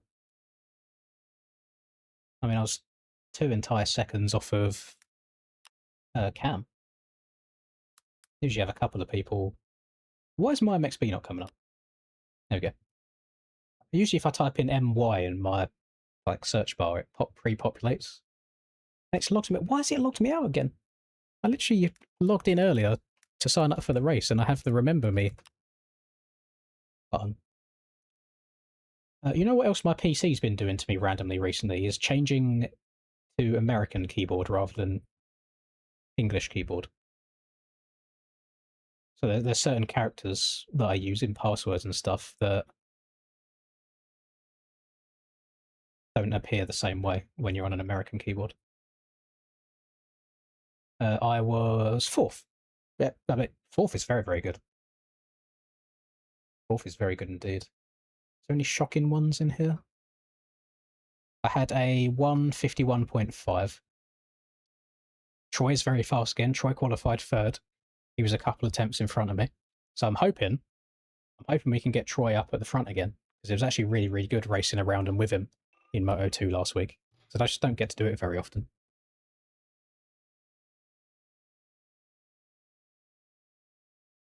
Yeah, 4th overall.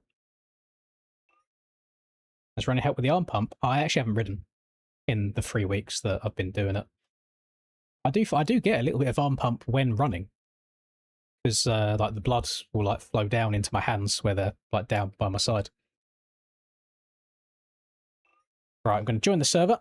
I'm going to go and drop the kids off at the pool to make myself lighter for the race, and I will be back. Give me like 2 minutes.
I can't believe it's taken me this long to remember to tell you this, by the way. 2 days ago, drama. And I don't get much drama in my life. Drama. I'm sitting here, gaming away. So I've got my room here. Linda's got her own room at the back of the house. And I hear her shout at like the top of her lungs, "No!" I'm like, and then my instincts just kick in. I'm like, what the fuck has happened? So I've just run in there to her, and she's hanging like her head out of the window looking down. She's like, the cat fell out the window, and all I hear is, meow, meow. So I'm like, oh my fucking god, have we killed a cat within like a month of owning it? So I've sprinted outside, and he's only having a one-on-one with next door's cat, marking his territory. So I've had to go in there, break him up, carry him inside. Then we got the vet on the phone straight away, and they're like, oh my god, bring him in now. And it's like, our windows open outwards. And there's like a latch halfway, so the cat wouldn't be able to like push it open more. One time she doesn't latch it, the cat literally goes out and falls out of the window. Bearing in mind, it's the top floor. We've got ground floor, top floor, and our garden out the back is lower than the house because the house is on a hill. So he's fallen 2 stories, basically, more like 2.5 stories, and he's absolutely fine. I have no idea. I know cats are good at falling. They've got 9 lives. But my god, the vet was like, that is so lucky. Like, they could have had internal bleeding, broken ankle, this, that, and the other. And it's nuts. So apparently, that is the most dangerous distance for a cat to fall. If a cat was to fall 10 stories, it is safer than them falling 2 stories. Because if they fall 10 stories, they reach terminal velocity. So they stop accelerating to the ground, so they can orientate themselves and basically spread their weight out on landing, so it's not as bad. But when they only fall about 2 stories, they're still accelerating the whole time down to the ground, so they have trouble orientating their body right. But my god, it's like, brother, luckily he is insured, so the 2 trips to the vet that I had to take was free. I was like, Linda, please remember, latch all of the windows from now on.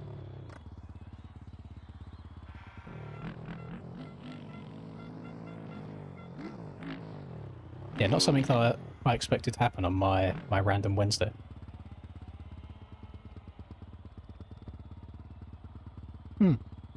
Camera settings, yes. What am I rocking these days? Not graphics. Not MISC. Simulation. That. I think I copied these from Cam's setup video, whenever Cam's last setup video was. Couldn't tell you how long I've been running it for, but yeah, that's what we got. Race starts very shortly. I can't give you an exact time, but this is the race server, so we're just, I guess, waiting for everybody to be in and synced in and ready to go.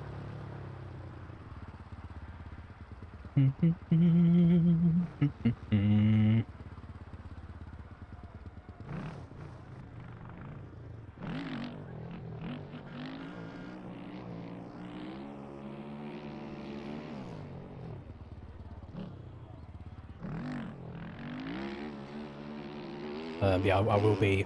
I'm going to minimize chat just before the gate drops again, just so I can lock in. Not sure what to expect out of this race.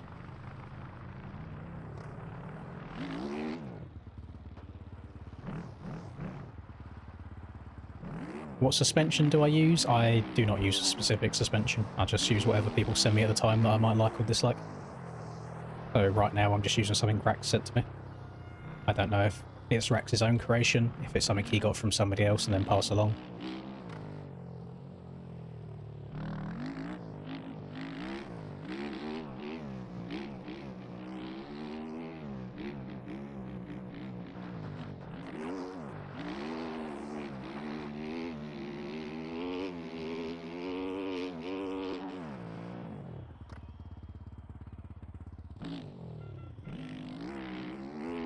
What kitchen appliance would I be? An air fryer. Because some people love them and some people think they are absolute cancer. So I feel like that suits me pretty damn good. Yeah, qualified went relatively well. Nothing amazing. Qualified 4th. Plenty of time to game. It wasn't bad.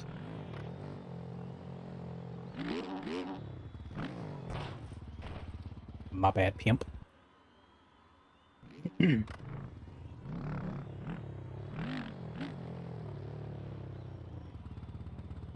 think I'm going to be extra careful on that downhill to make sure I don't miss it, but we never know what's going to happen.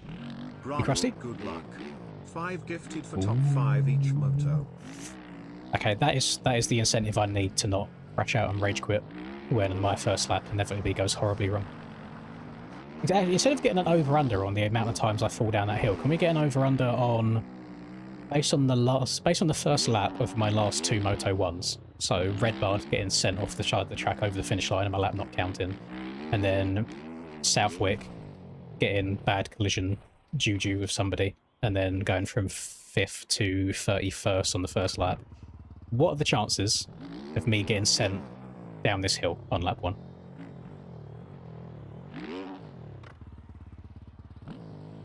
Surely 3 weeks in a row it can't happen.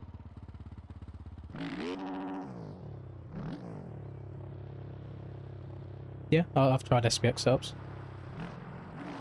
I've tried SPX setups, I've tried CDS setups, I've tried CBS setups, I've tried CYS setups. I've tried random stuff that people have sent me. Like different ones at different times, really. I'm not locked in. I don't think there's one specific best suspension brand. Every bike of choice is different. Every person plays a bit different. Everyone's speeds are different as well. So you'd need a different suspension relative to your speed. So I don't follow a narrative of this is best suspension, that is best suspension. It's just whatever works for the individual on that track, on that bike. What you're comfortable on, pretty much. I think it goes without saying that I do not answer questions when people spam it over and over again, just because I like being petty like that.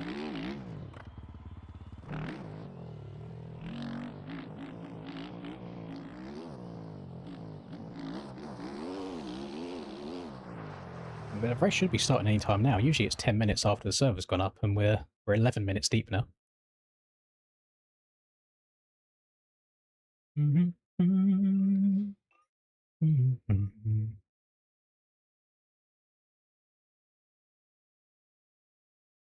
Troy said, let's make a word 1 letter at a time. I'll start. And his first letter was N. Where do we think he was going with that?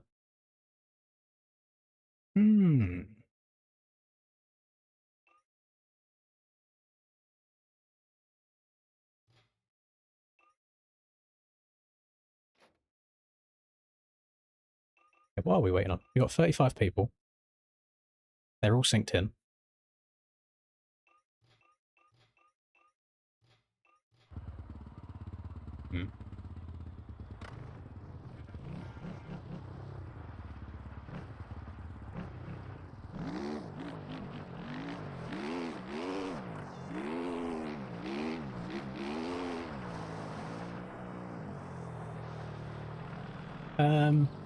I mean, I guess if you was to ride on a regular basis, it would help with general fitness towards doing a marathon, yeah, but I don't ride enough to for it to do any kind of effect.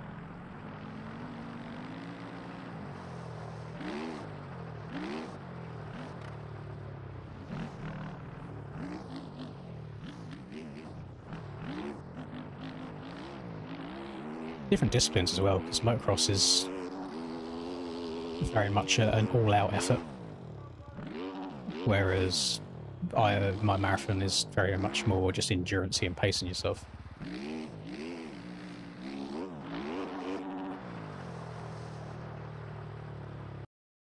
Right, I think we're good to go, gamers. Can we get another over-under on if I get a good start, it'll be red flagged? Right, I'm going to minimize chat, so I can't see it, can't read it anymore, so it will not distract me. And we'll see how it goes.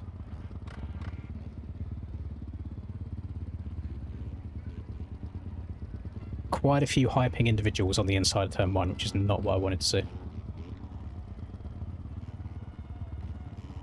Thinking about it now, I probably should have lined up further to the right and just braked and gone underneath everybody. Oh well. Fuck it. If we end up doing our best Deegan impression in turn 1, it's a long race. Showed last week that I can come back through the pack if I really lock into it.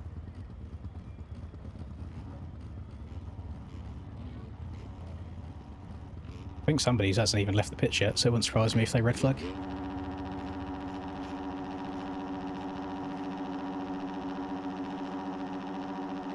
It's a quick gate drop. Excuse me. Someone check Cremsy's PC. Cremsy, why are you braking so hard? Oh my god. Bro's so far ahead of everyone, he slammed on the brakes.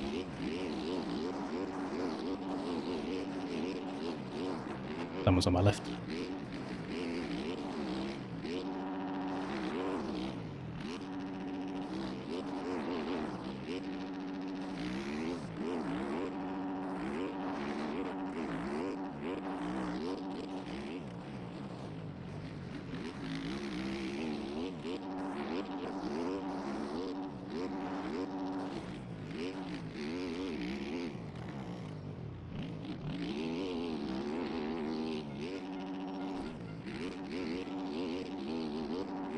Trying to find a safe pace to pass Aiden's going to be quite difficult, I reckon.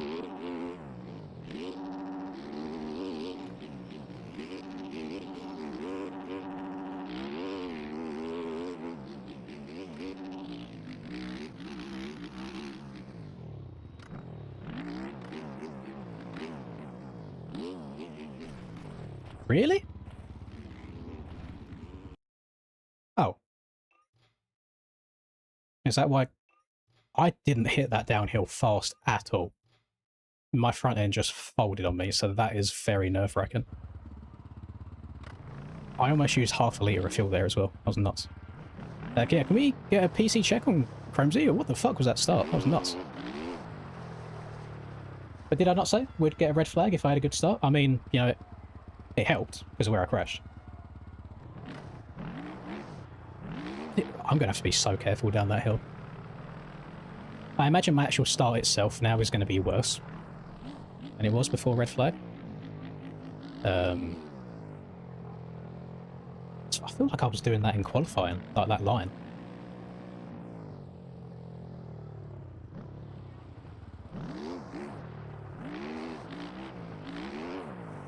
I was so shocked with that start. It wasn't only the amount of distance Cromsey had in front of everybody, it was the fact that he was so far ahead that he then braked so early that then bunched everybody up. Like, he kind of ruined his own start. Like, he would have been gone. Right, we'll go again. Right, minimise and chat again.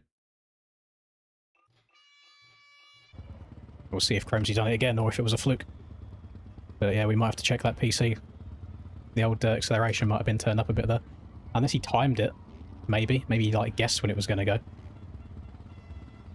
But I had a really, really good jump there and he was gone. He was like a bike length ahead of me.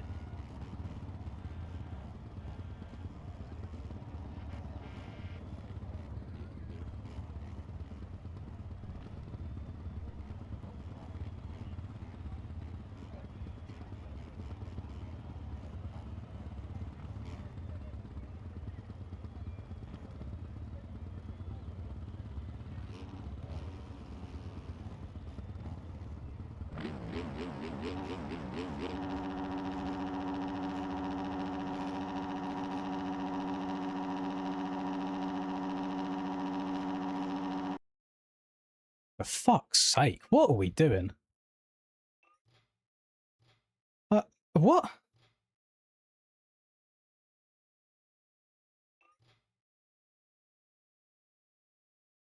Just like, nobody jump started.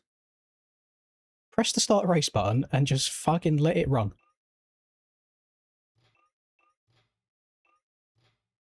Oh my goodness. Oh.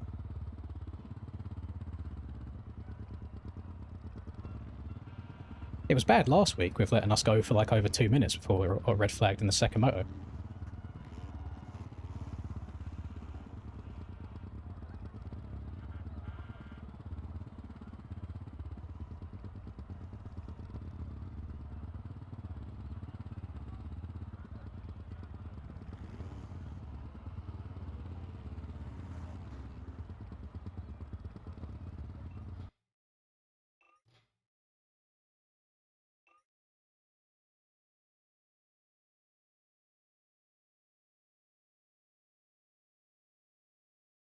Okay, right. Oh, third time's a charm. Yeah, the fact that I'd used 0.4 litres of fuel halfway around a lap. We might have a bit of a fuel issue. I mean, this is different. Davey wasn't to my right earlier.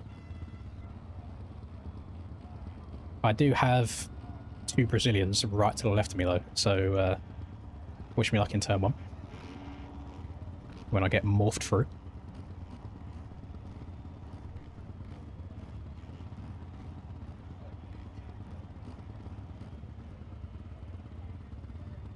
The annoying thing with these jump starts is it's the same people every week, like it was Marco last week as well.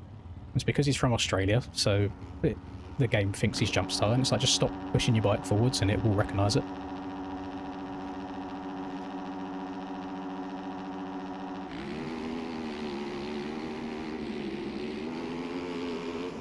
He guessed it twice in a row, did he? Bro really needs to learn to keep the power on. Like, again, he just braked way harder than he should have.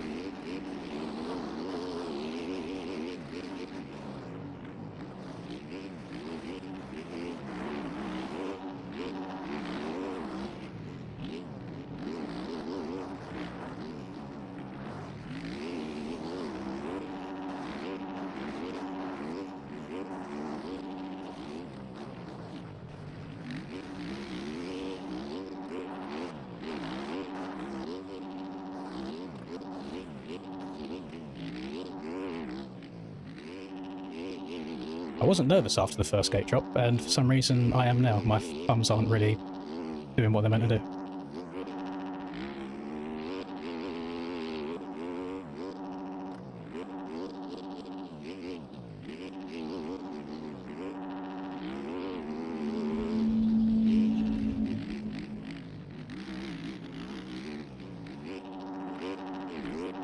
I'm gonna die. I'm gonna die. Straight down the hill.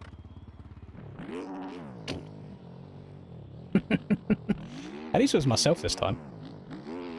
I don't know how far across this barrier goes, so I'm going to try and re-enter the track as safely as can. Oh no, the barrier's here. It's alright, could have been worse. I had no brakes coming down that hill, the wheels were off the ground.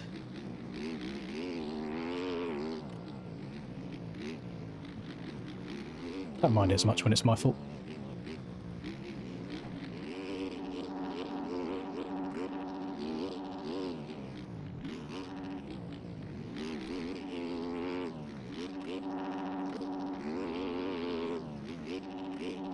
I'm so scared to jump near anybody. The cross jumps are going crazy so far in this half a lap.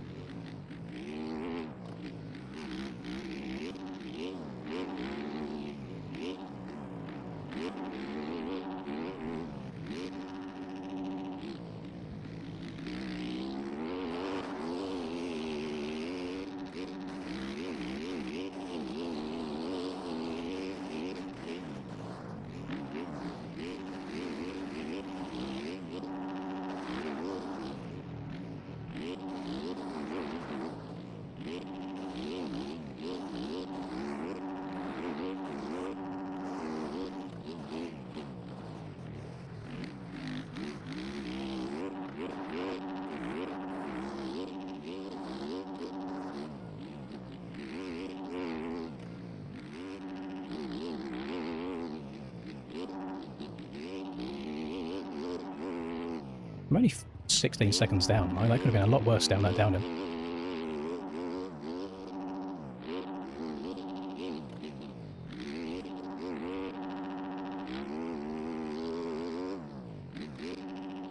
Let's be extra slow down the downhill this lap, shall we?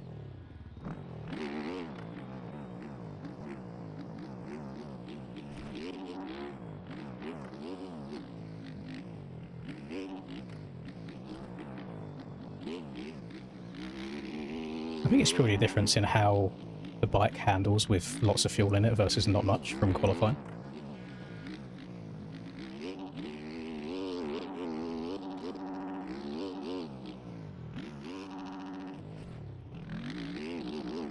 Been a very, very slow, sloppy lap.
Tyler's moving. Been 2 seconds on me in that first sector alone.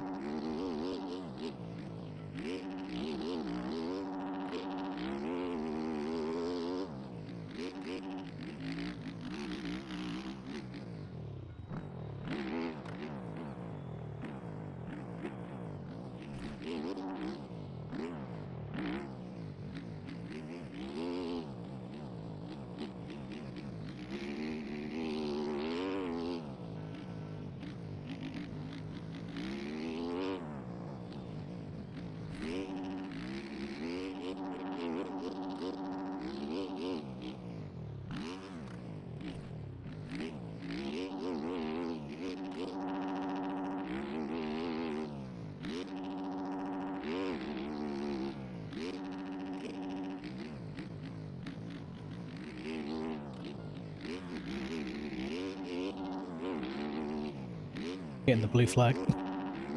Interesting work from the game though.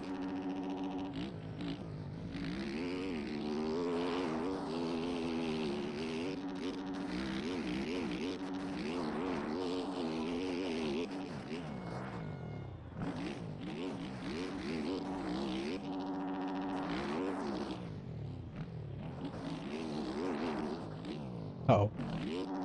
Fuck. It's not a good place to hit one of them. Lose all your momentum for these rollers.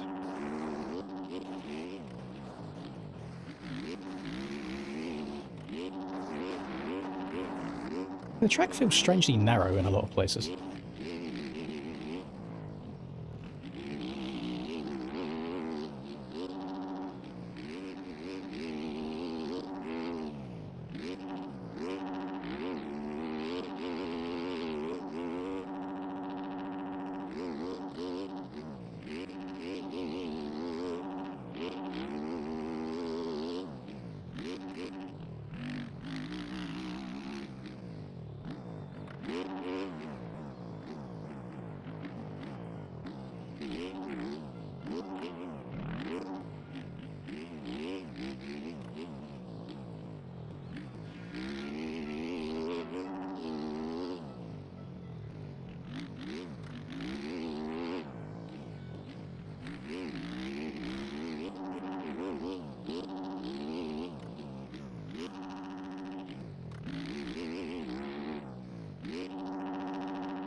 And that's Jake there that went down. The only other person I think's on a KTM other than Davey.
My god. A bumhole. It's puckered.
I'm really a big fan of having camera over, all over my booty cheeks.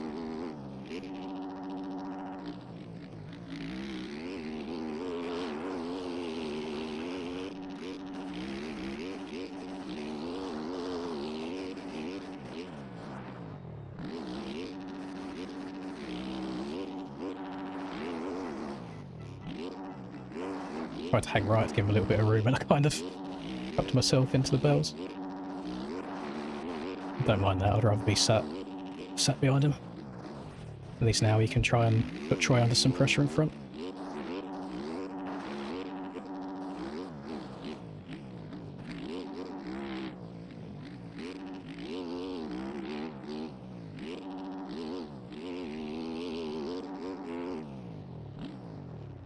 Always riding really, really well.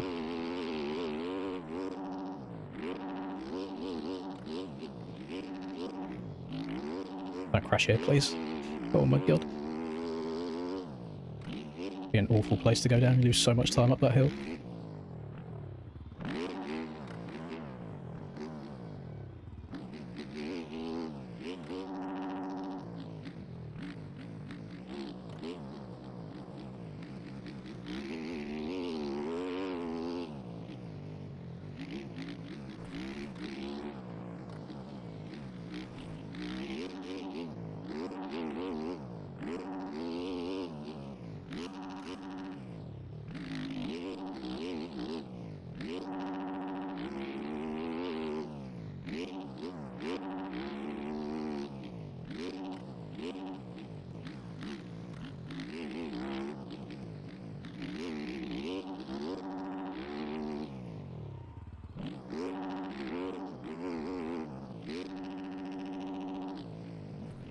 Nothing worse than taking your hand off in the air to wipe it on your legs, but then when you put the hand back on, it's like not quite in the right position. So everything just feels off. Doesn't feel good. Is this Lapper or Tyler? Is that Lapper? Oh, damn, we're already halfway through.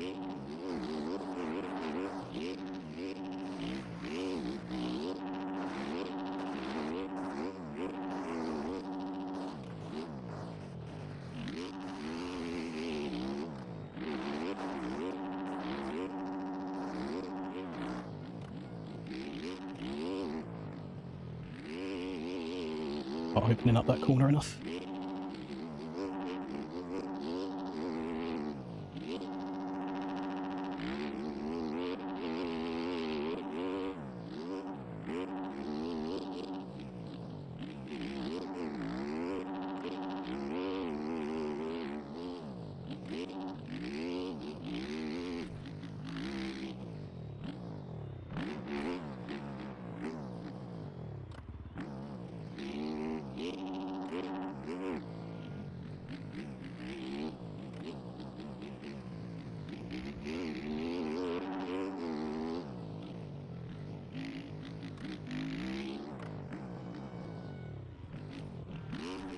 Bruh.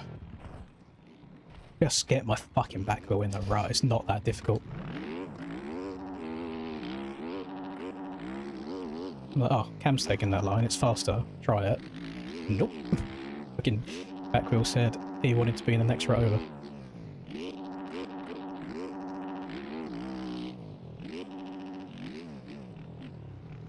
Oh, come on.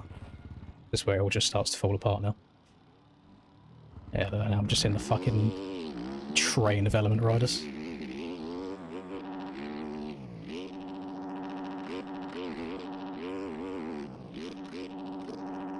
They're such, like, silly crashes.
How was Cam save that? He was sideways down that hill.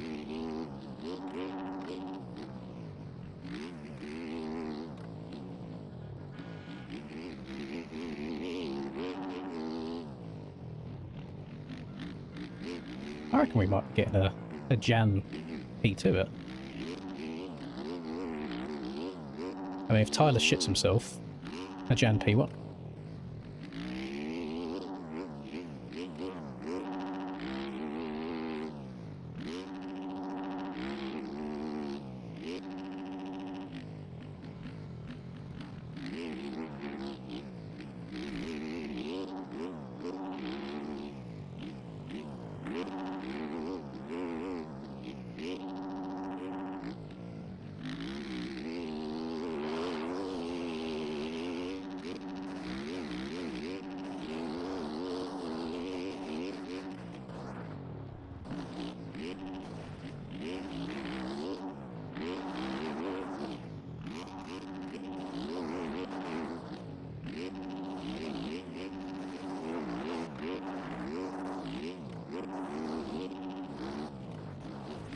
I hate how one line this corner is. In terms of the one fast line. Like, you just have to filter to that inside.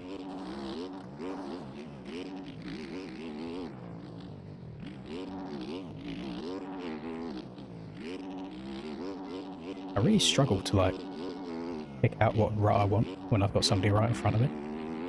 It's a combination of seeing their bike and, like, having the roost flying off the back tyre.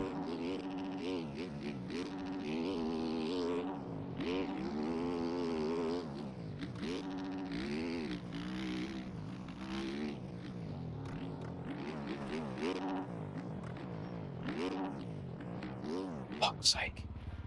There's nothing I can do. Like, I'm trying to take different lines to get around people that are slower, and I just end up in the worst off scenario for it. Well, I've been following Davey for 2 laps.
I'm generally working so hard to try and make other lines work. It's crazy.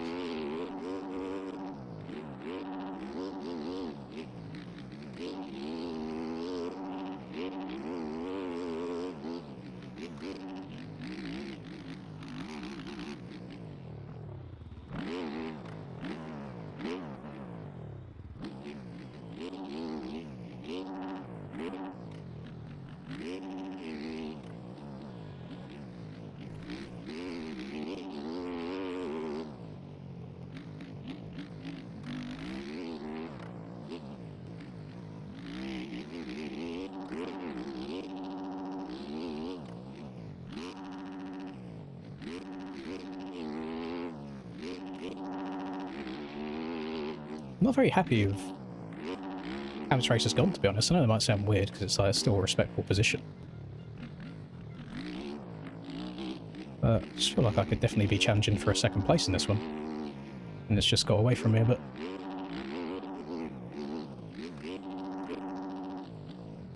Definitely could be worse. Definitely could be the worst motives that I've had the last 2 weeks.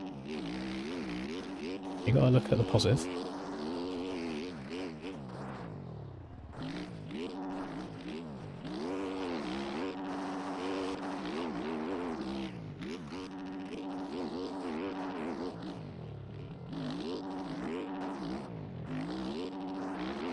Yeah, unless the person in front of you does just straight up mess up or crash, it's really hard to make just get a good solid pass that sticks. I've had a couple of times where I've tried something different and it's backfired.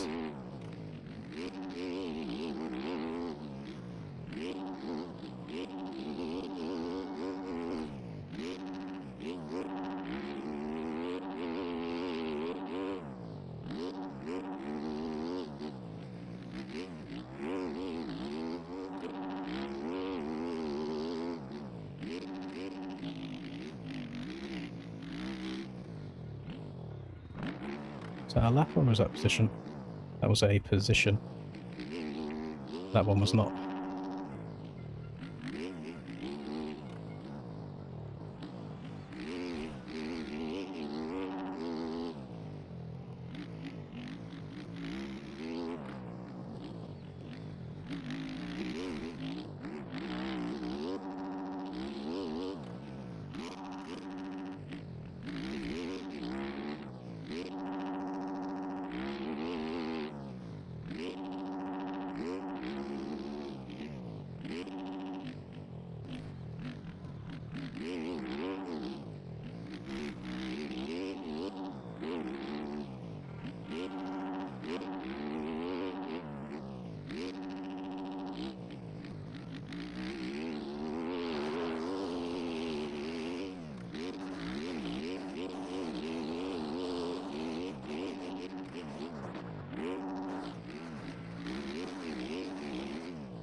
Not sure how we didn't get any collisions off of either of them two, like track markers. We'll take a little bit of luck.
Oh, fuck it up.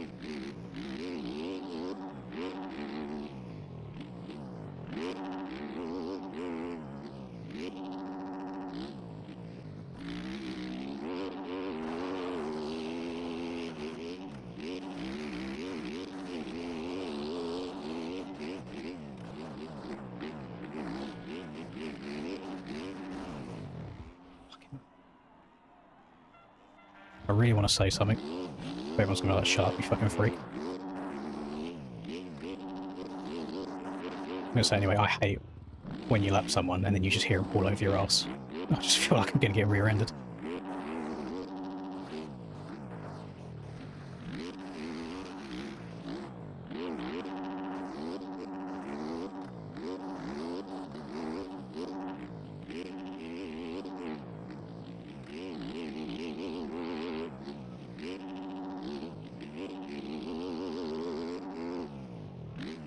It's so sad how much time you lose now from silly stuff.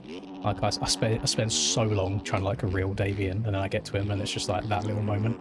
It's like, nope, 9.5 seconds now. And unless he starts crashing, there is not enough time left in the race to naturally close that much time.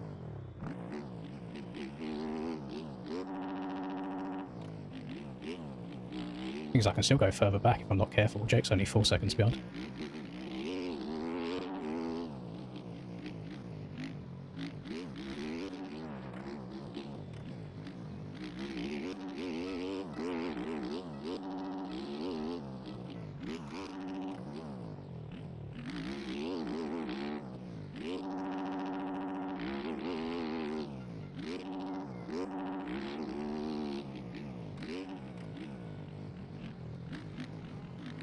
Kane's just in a lapper sandwich right now, I feel bad for him.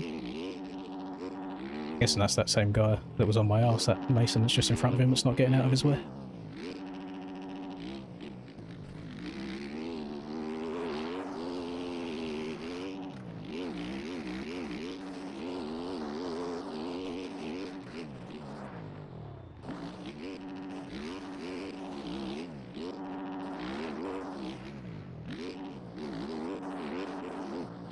Oh, for fuck's sake.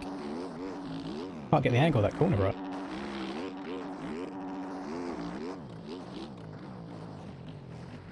If that is a lap in front of him, it's frustrating to see. Like, even when it's not happening to you, there's no reason why it should be... So, oh, no, actually, it might be Aiden in front of Davey.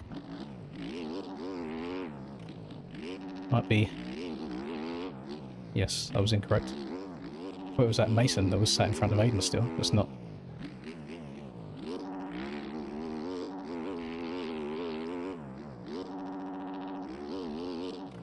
No, okay. Oh, God. Oh, just go up the hill, I beg.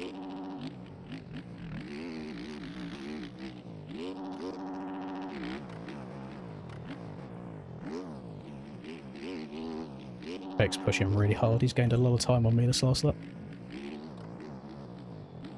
Not exactly had a clean lap by any means.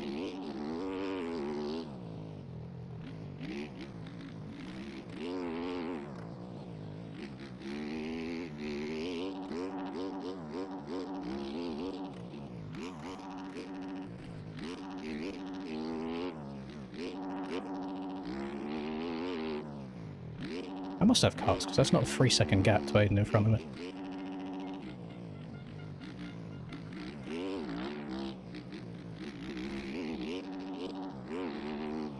I think we've got 2 laps left.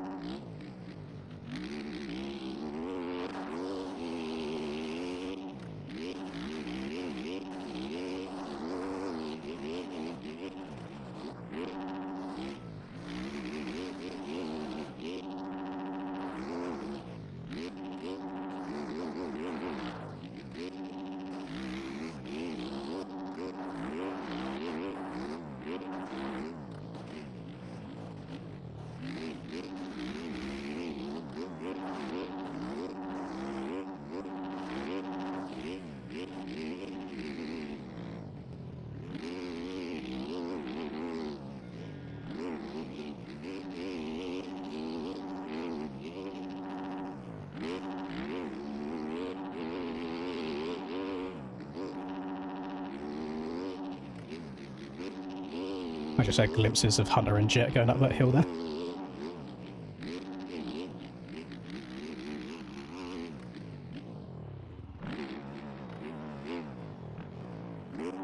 Uh-oh. Oh. See there, I didn't even feel like I was going down it fast.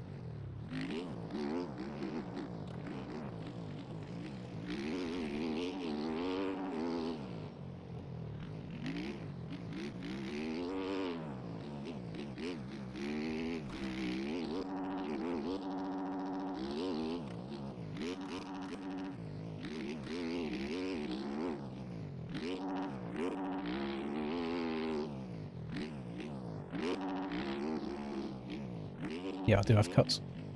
1 or 2 seconds, so I need to pull away from Aiden a little bit if I can. Last lap this time.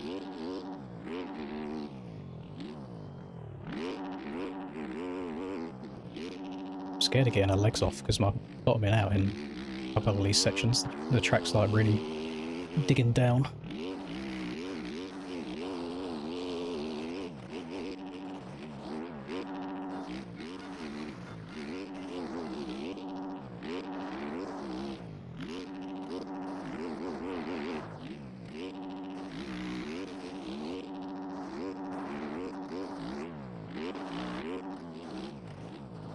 Oh.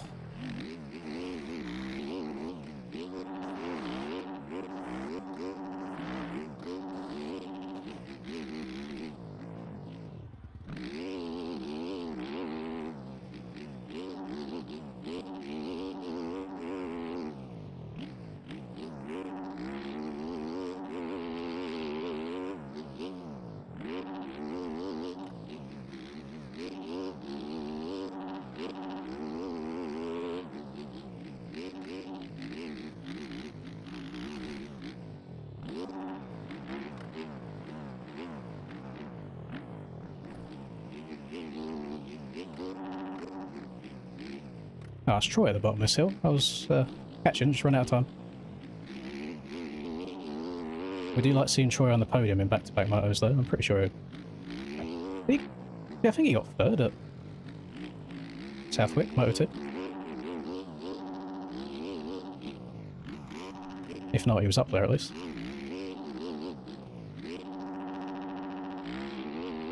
I got cuts anyway, so I would have had to pull away from him if I did pass him. Yeah, we'll take a 4th after all of the mistakes I made in that one. They're really silly ones. I don't understand why I keep making them. But it is what it is. 4th is much better than going back to 31st and rage quitting. And at least all of them this time were on me. Like, they're all my mistakes.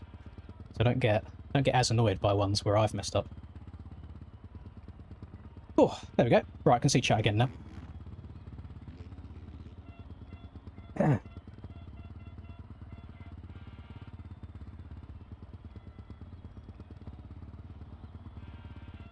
The track leaker is pissed you said something in my chat.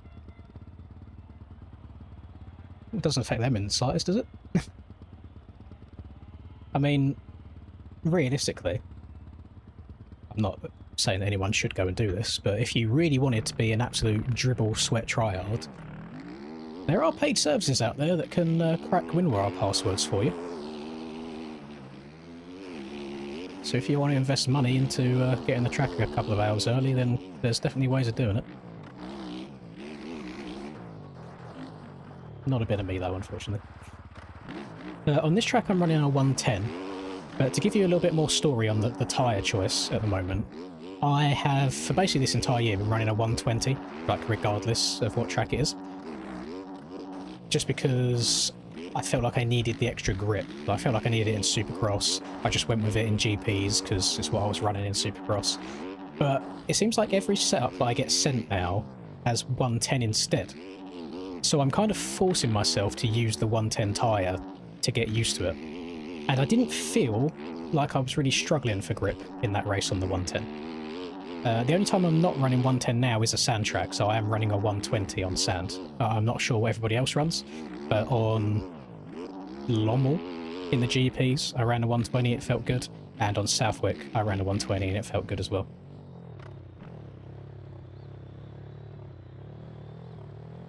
Yeah, Tyler was probably chilling a little bit there as well. But it's like, Cam was riding well. Again, just had a couple of mistakes in the thrown into the mix. It's annoying that the top 4 in the championship now just seem to be finishing top 4 in the races. There's not really much room to separate yourself from each other. So championship-wise, it's Cam, Tyler, me, Troy. And that one was just Tyler, Cam, Troy, me. So there's just like a couple of points here and there that people might gain or lose. The track's already getting a little bit techie though. Very, very easy to lose your front end. The ruts are digging down a lot. They're digging down into like a V rather than digging down straight, so you've got like a little bit of wiggle room in there. It's like you have to be very, very precise. I got no idea what the British calendar is in game. I have not heard of Mat 212, unfortunately. No, I don't. I'm not really into the world of Formula One. I know I'm very, very wrong when I say this, but obviously it's a very outside perspective of the sport. To me, F1 seems more machine than man, whereas I feel like motocross is a bit more 50-50. But like, you need a good bike underneath you, but you also have to be a good rider. Whereas I feel like Formula One, it's if you give any rider on the grid the best car, they'll go and win. So it kind of turns me off it a little bit. I know it's much, much deeper than that. You've got like strategies with pitting and all that good stuff, but it's not something I've ever really been into.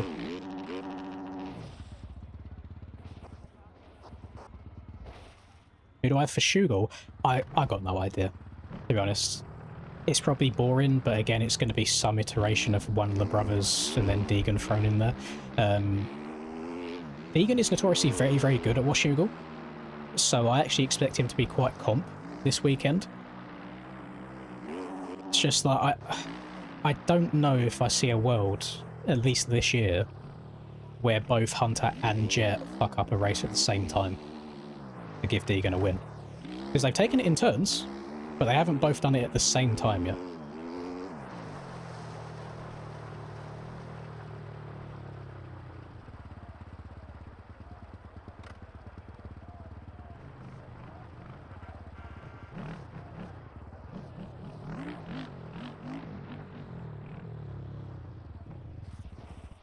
I saw on the, I don't know what the exact podcast is called, but it's the Jackson boys that I know, like, Jet rocks like a bunch of their shit and hangs around with them. But I saw earlier today like a little clip of them interviewing Hunter, and Hunter said that he didn't actually know he was winning in Moto 2 at Millville. He didn't know Jet had gone down. He thought that Jet had disappeared like 45 seconds off the road, which is why he didn't celebrate over the finish line at all. I'm surprised his mechanic didn't say anything on the pit board. Well, I suppose actually, what would you write? There's no point writing Jet down. He probably thought that he knew that already.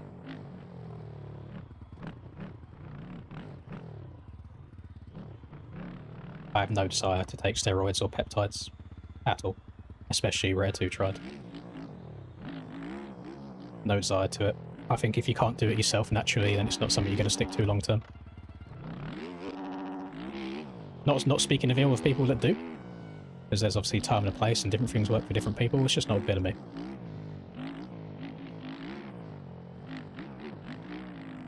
I do not need help. I'd rather just do it myself. Donald became a member. Oh! Oh yeah, I needed a top 5 in that one, didn't I? Thank you for being a man of your word, Krusty. Appreciate that. It's a good thing I did lock in on them last couple of laps in, because I was going to get a 6th or a 7th at one point during that race. I was sucking. W, Krusty. But I've got to try and get a top 5 in Moto 2 as well. 982 became a member. Finished 4th in that one. _fishing became a member. I think even if I removed all of my mistakes there, I probably would have only been good enough for 3rd. Because, like, Ham put his late race charge on and Tyler was gone anyway. So it only would have been really beating Troy that would have been the difference. So yeah, there's nothing, like, full vein bad at all. I'm not sure why I keep having these mistakes these days, because my whole thing in the past is always, yeah, I am slower, but I don't crash, so I get really good results that way. But now it's like, I'm slower and I'm crashing. But a lot of the crashes that I'm having, they never feel like crashes that are a result of me trying to go too fast or pushing too hard. It just seems to suddenly go one lap, and I'm not sure how to stop that. So I feel like if I try riding slower, I'll be out of the rhythm that I'm in, and I'll make more mistakes.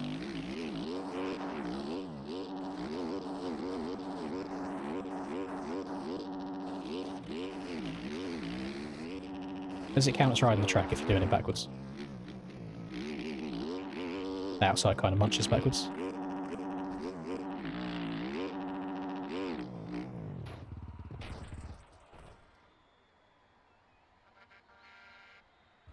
Yeah, I mean, in the past, BC, I did the Manjaro jabs. Only downside of that is do it for any prolonged period of time, and not only does it like fuck up your bone density and stuff like that, but I just felt weak and tired on it all the time. So I'd much rather just do it straight up rather than getting the extra help, let's say.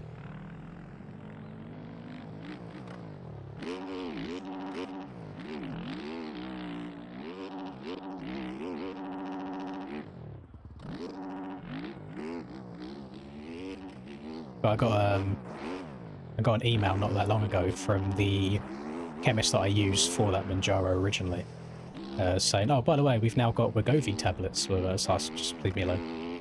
No, been there, done that. I got 4th. I do like cheese, but I'm not one of them freaks that likes, you know, like blue cheese. I feel like that's just a little bit too much. It's like, congrats on eating your mold. I'm very, very pleased for you. But I'm not a cheese connoisseur by any means. I couldn't tell you 20 different types of cheese.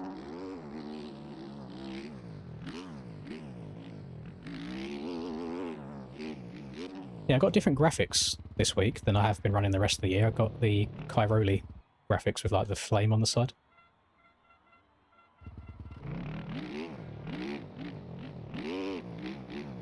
You like cheese strings and Babybel? I don't think they... Babybel might classify more as cheese, but cheese strings like 90% plastic anyway.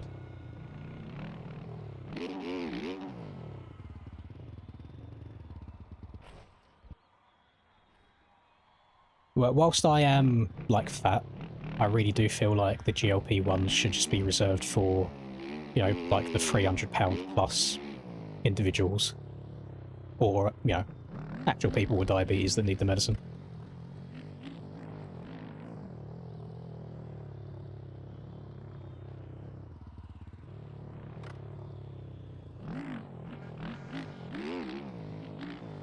I didn't go and watch Fox Hills last week, but it looked like the track raced pretty much as I guessed it would from watching the lap preview that Tommy done, and that is just not very much passing.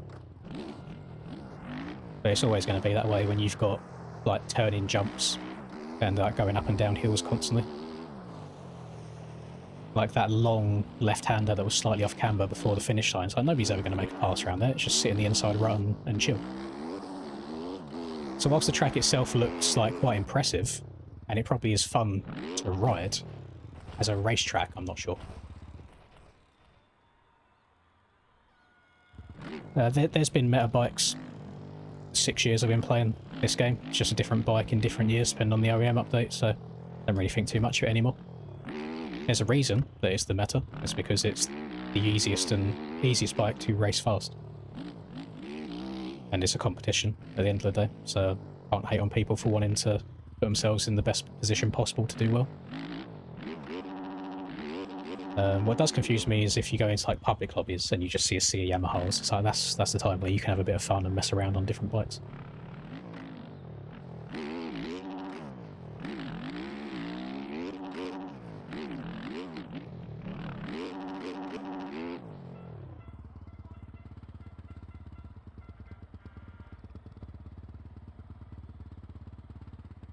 I will say, again, I'm not telling people to use it, because there is negative side effects to it, which is why I'm not using it anymore. But when you do go down the GLP-1 routes, it's actually disgusting how quick and effective they are. It's like the first day that I used it, just had no desire to eat anything. And it's not like you don't want to eat anything because like it'll make you feel sick. It's just those cravings or the desire or the feel of needing to eat something just doesn't exist anymore.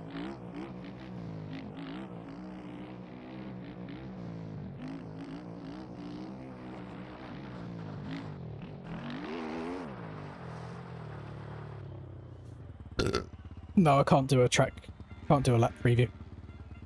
You'll see many laps in a minute when Moto 2 starts, but you're not really meant to be on the track in between races. It's kind of against the rules. Is that Callum doing a lap? Callum's a big rule breaker these days. No, it's not. I don't know who's circulating right now. Oh, it's Cam. Cam, we've just finished a 30+2 and you're still out here ripping laps. What's wrong with you? It's why I just can't compete, gamers. Not got the passion. No wonder these fuckers can go out on lap 1 when the gate drops and still put down a steamer whilst I'm waddling around the track trying to find my footing again.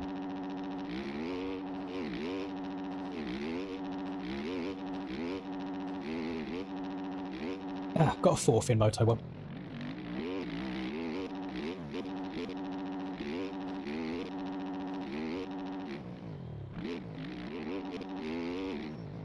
ARL Pro tracks are good to practice if you want to get good at ARL tracks. That might sound like a silly comment, but I'm a firm believer if you get good at what you practice.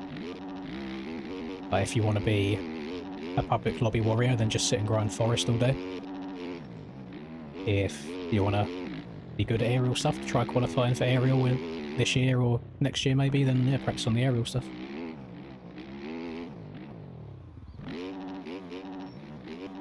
Yeah, you're not really allowed on track, but I think that from an admin hosting point of view, they're kind of over it at this point. So just do what you want, really. That's it. To be young again, I don't think my hands could physically handle still playing right now and then doing a 30+2. Like, I need this time for my claws to, you know, sort themselves out.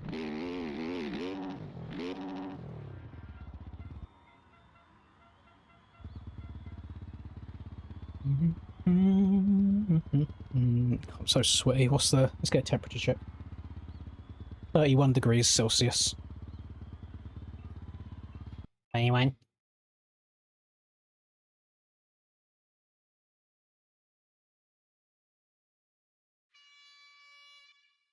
Right, race 2. Funny enough, just as I feel the need to go for a wee. Race 2. Let me minimise chat again. There we go.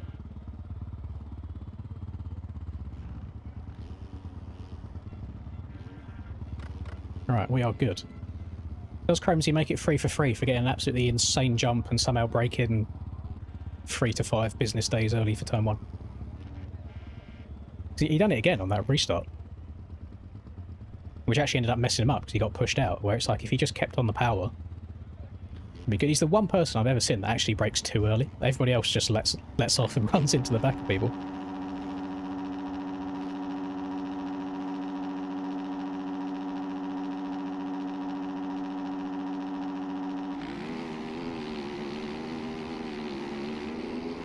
I am getting hit on the start straight, so I'm going to brake. Doesn't matter. That confuses me there, that I'm getting ping-ponged around in a straight line. Like, realistically, people shouldn't be turning. But there's people in here with disgustingly high ping. That's why I had a little mini crash out last week as well, because like, as soon as you get into the 120s plus in here ping, it's all over the place.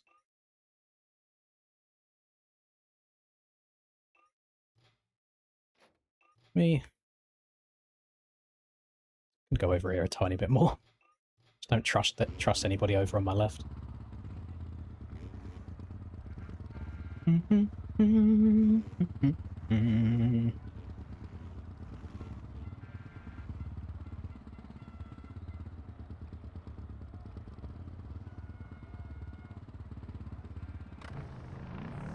I usually run about 9.5 for these pro races. Probably get away with a little bit less, but I'd rather be safe than sorry. I mean, each track uses a little bit different depending on how high speed it is. And on a sand track, you'll use a lot more as well, but 9.5 seems to get me through the pro length races.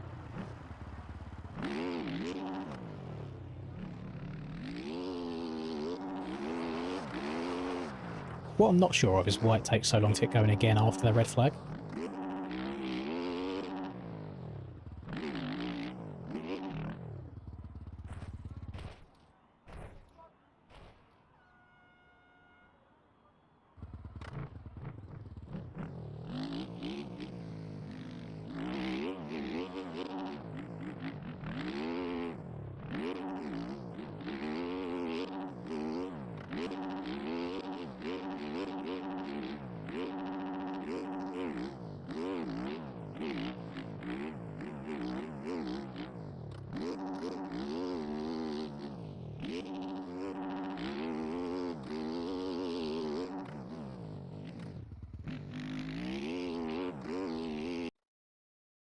Right.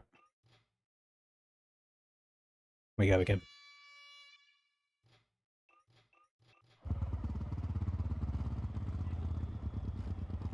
Who have I actually got around me? Let's have a look. That's probably why. I mean, I've got Brazilian and South African to my left, so that's why I'm merging into people on the straights.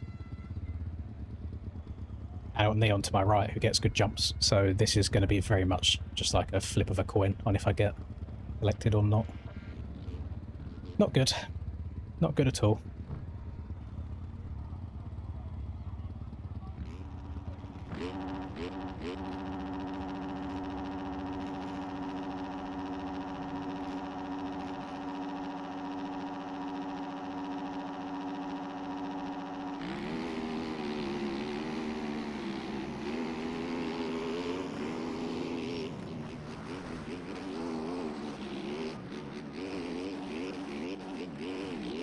I upshifted into 4th gear at the last second there and I thought it was going to cuck me.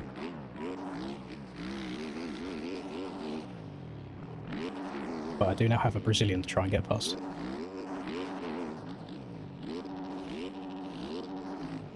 Good one around the outside.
Not intentional.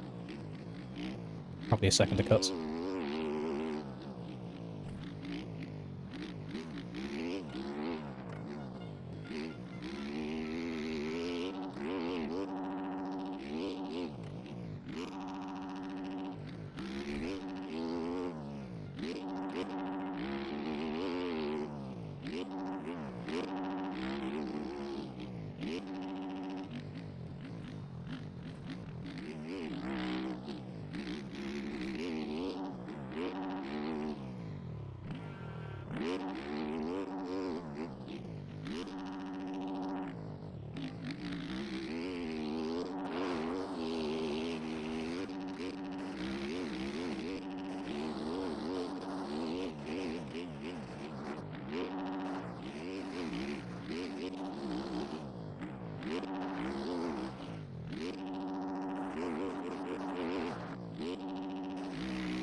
love when lappers race leaders.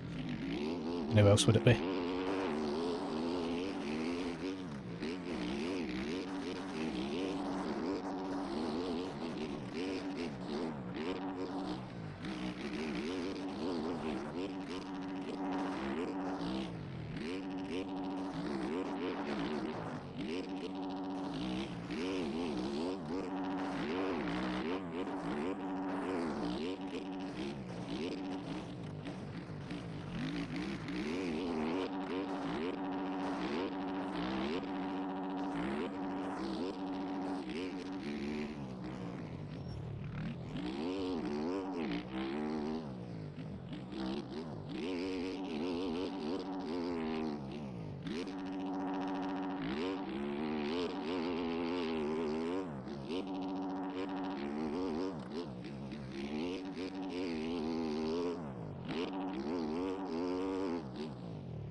That was fucking survival. Oh my god, it's warm. 2024 outdoor lints type sheet. Jesus Christ, I'm dripping.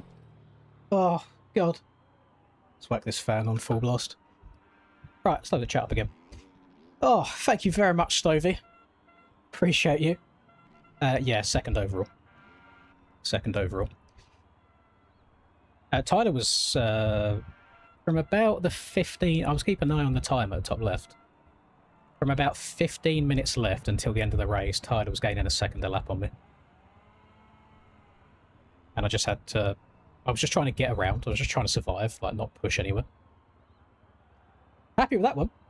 Happy with that one. So it's in there. It's in there somewhere. I just have to get good starts. Bro, big W. Appreciate you, Krusty. Thank you very much. Now, Blinkford, was I not blinking at all? I was very locked in. Yeah, it annoys me a little bit, like with Neon unlapping himself there. And it's like, yes, you probably are going around the track faster, but the reason you're a lap down is because you're going too fast and crashing over and over and over again. So it's like, please don't unlap yourself. Like, just let me do my thing. Because I get that, I'm just in survival mode at that point. I'm just trying to get around the track, and I just hear limiter over my shoulder, and I'm like, bruh, please leave me alone.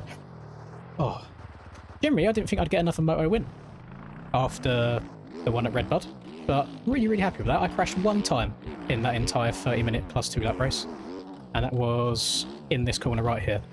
Just landed a bit too far inside of the rut in the front end tucked. Other than that, it was all good. I was kind of picking my way around the track as good as possible.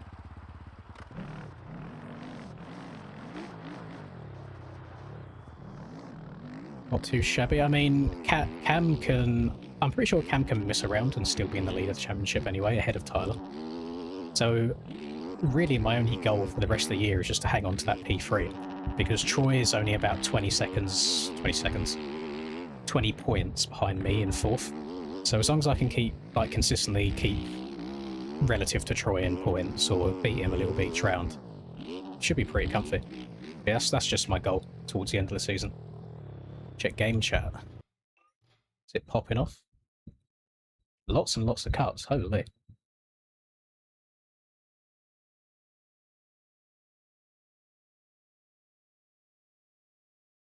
It was, so Mike's, I don't know how to pronounce his name, said there it was like an enduro track. And it was. Like, that got very, very deep in some of the corners. What was the... It was on the same as last week. Last week wasn't crazy by any means. Thank you very much, Pear. And then W also Krusty, done 10. He said 5 gifted per top 5, but he's dropped another 10 there. He's done 15 overall. Thank you very much. If you got one of them gifted memberships from Crushy there, just give him a little thank you, give him a W in chat. We do appreciate him very much. Point standings, they're all on my MXB. They won't be updated right now, but I could pull them up quickly for you. Like, this is the results before this round. At Max Tiffy became a member. Right. Points per round. At B0D9 yeah, so this was before the race today. So it's Cam, who had a 50-point lead over Tyler, so he could afford to miss a race. And Tyler has 20 over me, and he would have pulled a couple away from me today because he got first overall. And then Troy's 19 back from me, and I would have pulled a couple of extra points on him in that one. Yeah, if I can stay here, I mean, I'm still happy being in third, considering I had absolutely shit high point. What was round 3? Oh yeah, I had a bad Thunder Valley with that issue with the collisions on the start in Moto 1 or Moto 2? Not sure. Then I had a rage quit at Red Bud in one of the motos and then won the second one. Southwick was decent, all things considered, with the highs and lows in that. And then today I've got whatever 25 plus 4th places. So I'll still be in third. I don't think it's going to change too much. 3 rounds left. It's 11 round series. That was round 7. So we got 8, 9, 10, 11. We got 4 rounds left. Got round 8, 9, 10, and 11 to go, I think. So yeah, we can keep it there. I don't foresee myself needing to miss any rounds moving forwards, because I was meant to miss this one and the next one. But both of the things I was meant to be doing on this weekend and next weekend were cancelled. So I'm fine. I can do them all now. To be honest, in terms of prizes, I don't care about a prize. I'd like cash. I don't want like a gift or like a gift card or something. I would just like money into my account. That'd be nice. But yeah, a good day. Moto 1 was a bit stinky, but that was just all on me. What I mean by good day is I didn't have any of the, let's just say, aids that I've had the last two Moto ones. On your mate. Did you really, Krusty? Hang on. Let me have a look. Did you really? Let me load up the Just Given.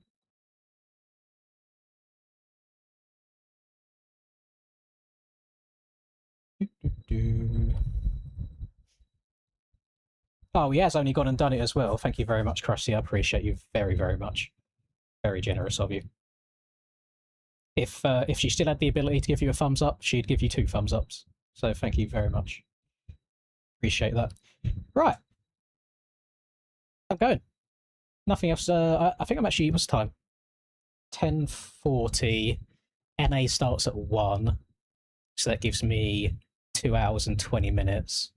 I'm going to go and hop in a cold shower because it's currently 31 degrees in the room still. Then I'm going to go to the gym to do a little bit of running. Then I'm going to come back and watch the NA race. So thank you, everyone, for being so supportive today. I really do appreciate it. Hopefully, just the general vibes and performance was better for you than the previous 2 weeks than this. And see you Monday, because I'm pretty sure we got the GB Championship back on Monday again. Don't know where it is. Don't know what the track is, but yeah, Monday. Enjoy the rest of your nights. Good luck to you if you're doing NA, and goodbye.